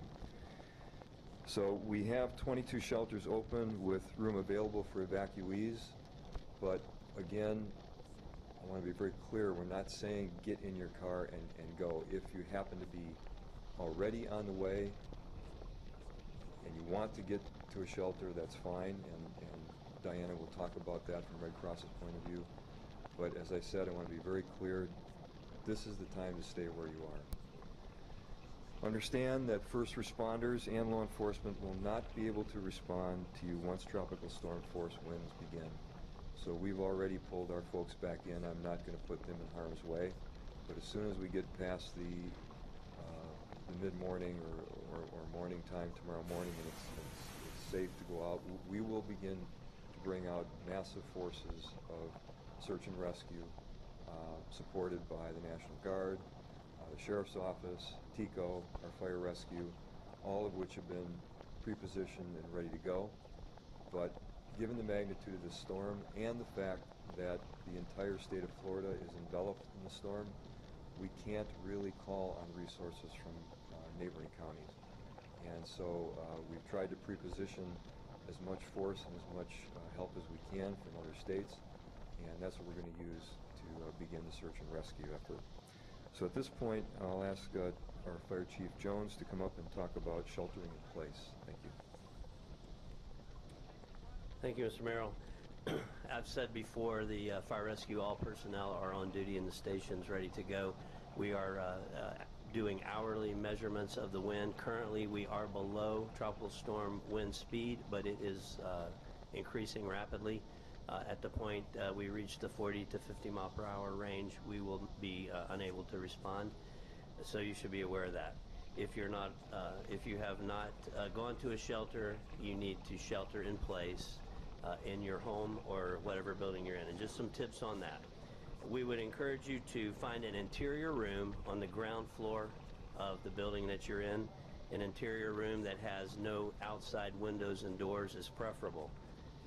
You should also consider bringing a mattress into that room with you so that during the worst part of the storm, if you need the additional protection, you can use the mattress above you to provide that additional protection. You might also consider, if the interior room is a bathroom, going into the tub and putting the mattress above the tub. That kind of like a tornado protection, that will be also helpful to you. I would also recommend that you shut all the doors, interior doors in your home, and that'll prevent some of the buildup of pressure within the home and help the home to stay intact. A couple of other things that you might consider: if you live in a gated community, you should check to see whether that gate has manual operation. If not, the gate should be left in the open position. That's something that should be checked with the security forces within your gated community. And I want to just remind you again that TICO is not planning on shutting power down entirely, no matter what the rumors are. TICO is not planning to do that at this time. Thank you.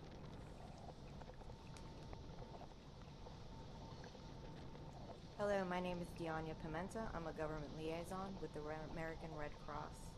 We are currently supporting Hillsborough County and their efforts to provide evacuation centers. If you are currently not sheltering in place and you are on the road, we do have shelters still available. We still have availability of about 15,000 persons for evacuation. We are currently in the county holding 28,000 evacuees. It is preferred if you go to a shelter that still has capacity, and you can go to the hillsboroughcounty.org/StageSafe website, and they will tell you right there the current numbers and the ability and availability for evacuees. Although your safety is paramount and it is our biggest concern, so if you find any shelter, you and your pet will be welcomed despite its designation or capacity.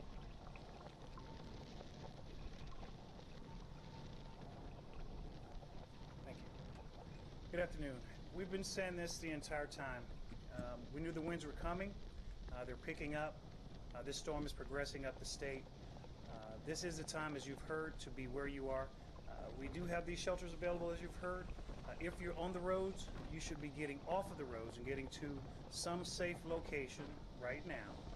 If the only location that you can go to is one of these shelters available, as you heard, you won't be turned away. But do not get on the roads now to start going to the shelter. Wherever you are, stay where you are. These winds, as we predicted from this morning, would start approximately this time in the afternoon. This storm is dynamic. It has a mind of its own. It speeds up, slows down. So they can't pinpoint the exact minute when these winds will get here. But we're anticipating this time today that these storms are starting. They're beginning now. They will continue to increase, and they will continue to be in our area until approximately mid-morning or late morning tomorrow. So this is going to be at least a 12-hour event for us. So this is not a short-lived event. So you need to get where you're going to be. You need to stay there as long as you can, because your safety really is paramount. Now we're talking about the eye wall, possibly with its current track that we're looking at coming over our area. between 6 or 7 p.m. at some point this evening, and I'm sorry, correction. When we're looking at, between 2 and 3 this morning, we will have the eye of this storm to possibly cross our area.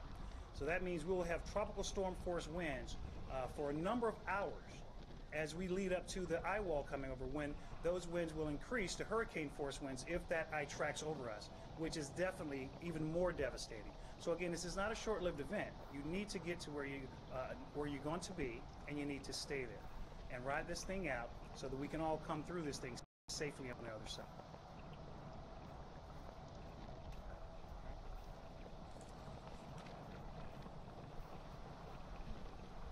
Good afternoon, everyone. I have to tell you how grateful we are that you have heeded our warnings and that our community has sought shelter, a safe place to take your loved ones. I would be remiss if I didn't take a moment to thank our 911 call takers. They have answered over 2,000 911 calls alone yesterday and almost 700 911 calls already today. That is astronomical, especially when you consider the fact that probably 90% of those calls had nothing to do with law enforcement related services. So to our 911 call takers, I thank you for helping our community, directing them, getting the help that they need. Your sheriff's office continues to have a heavy presence out in the community. We are especially focused on those neighborhoods where our residents were forced to vacate and evacuate. We know that you want nothing more after this storm passes to get back in your neighborhood, so let me spend just one moment talking about post-storm. When this storm ends, we know you want to get back home. But realize with storm surge, with standing water, the dangers that come along with that. We will work diligently with all our local leaders to do everything we can to make those roads passable, make them safe to get you guys back home. I get it. I evacuated from my home as well with me and my family. We will continue to work hard for you. We will continue to provide the services that we can as long as it's safe to do so.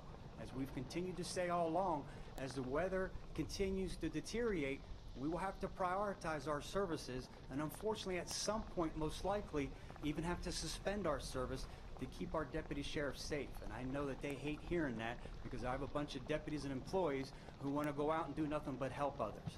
But I'm forcing them to take a break, to take a nap. I have them placed all over the county. We're forcing them to get some rest knowing how busy we're going to be once this storm ends. So take care of one another, take care of your loved ones, and we will get through this.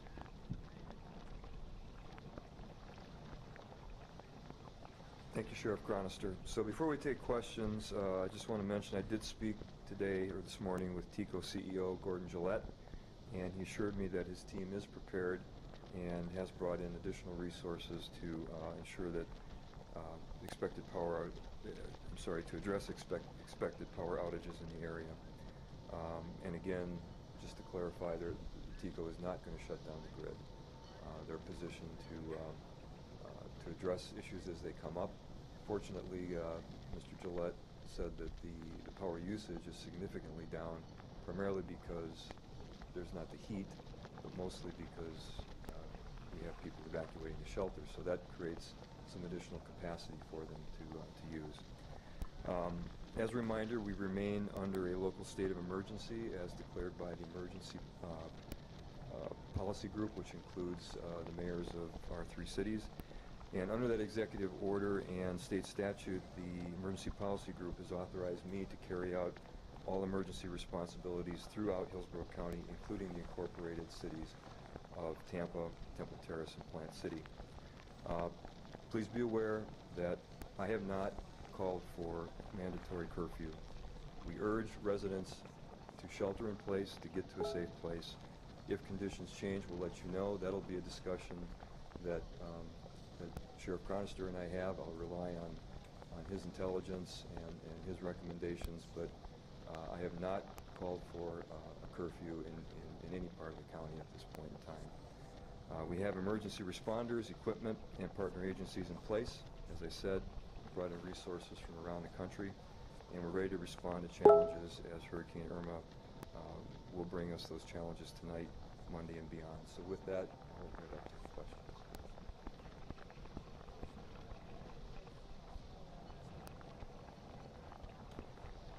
That is correct. There never was. So I understand the mayor's desire to keep his city safe, but it creates conflicts. As I said, the emergency policy group, under statute, designated me to provide emergency services throughout the county. That's to avoid conflicts between jurisdictions at times like this where we don't have time to manage those kinds of conflicts. So, you know, the sheriff works closely with the City of Tampa Police, and you know, we include the City of Tampa in our emergency briefings. So we have plenty of opportunities to exchange information. If there's a need for curfew, believe me, I'll call for it. But at this time, we just want to focus on people being safe. I don't want the sheriff or TPD taking assets away from responding to serious needs and dealing with curfew issues, because there aren't any curfew issues at this time. So I hope that answers your question.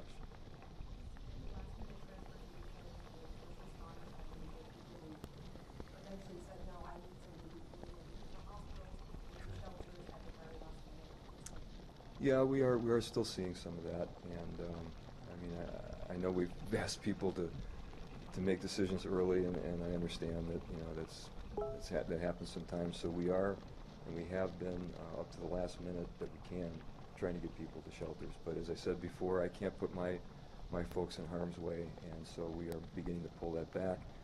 As Diana said, you know, if someone is on the road and looking for a shelter of last resort, and they knock on the door, we'll take them in. But yeah. Yes. That's correct. That's correct. Yes.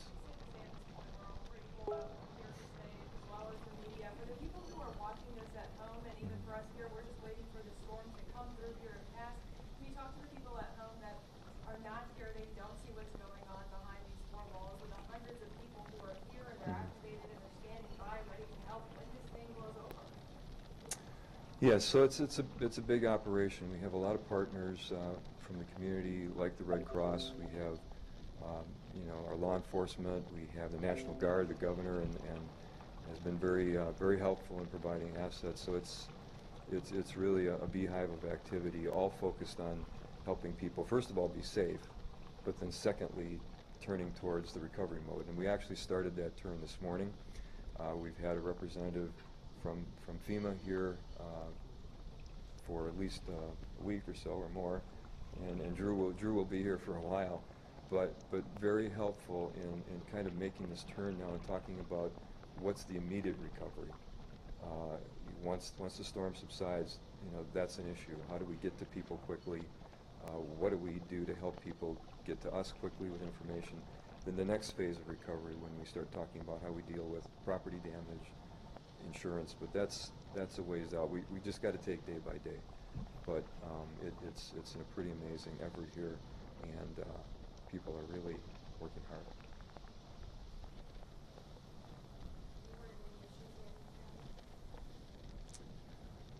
Preston, Sheriff, I don't know. Do you have anything that? Mike here. Go ahead. Responding. This situation is totally dynamic, and of course, there are a lot of situations that come up in the county that we're dealing with. Of course, we've had to continue to, from the sheltering program operations that we're taking, we have constantly adjusted according to the track of the storm because of the potential for more impacts. So we've adjusted that constantly. When you have shelters open, when you have these large operations going county-wide, a county as large as this, you're going to have issues. But as Mike mentioned, we have hundreds of people in this room and throughout the county working hard, and they have been working 24 hours a day since Wednesday, since we started pulling all of these operations together, because we knew how important it was to be in the right posture and to be ready, because this was a very dangerous storm. That's why we told the citizens to do the same thing and take it serious. So yeah, there's been a lot of issues, but fortunately we have found solutions to those issues, and we're continuing to do that as we go forward.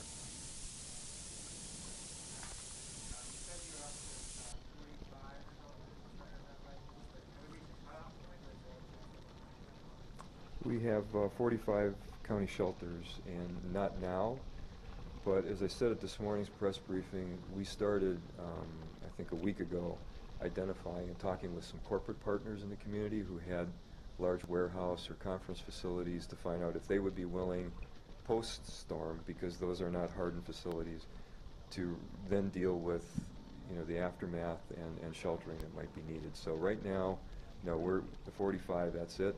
And as I said, if there's sheltering of last resort, that's the only thing we're still dealing with. Any other questions?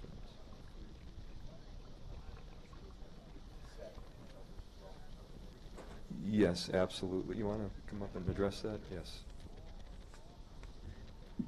Grayson Calm with Hillsborough County Public Schools, and just to fill you in, now that a lot of folks are in shelters and going to be staying in those shelters, we want folks to know that we took action starting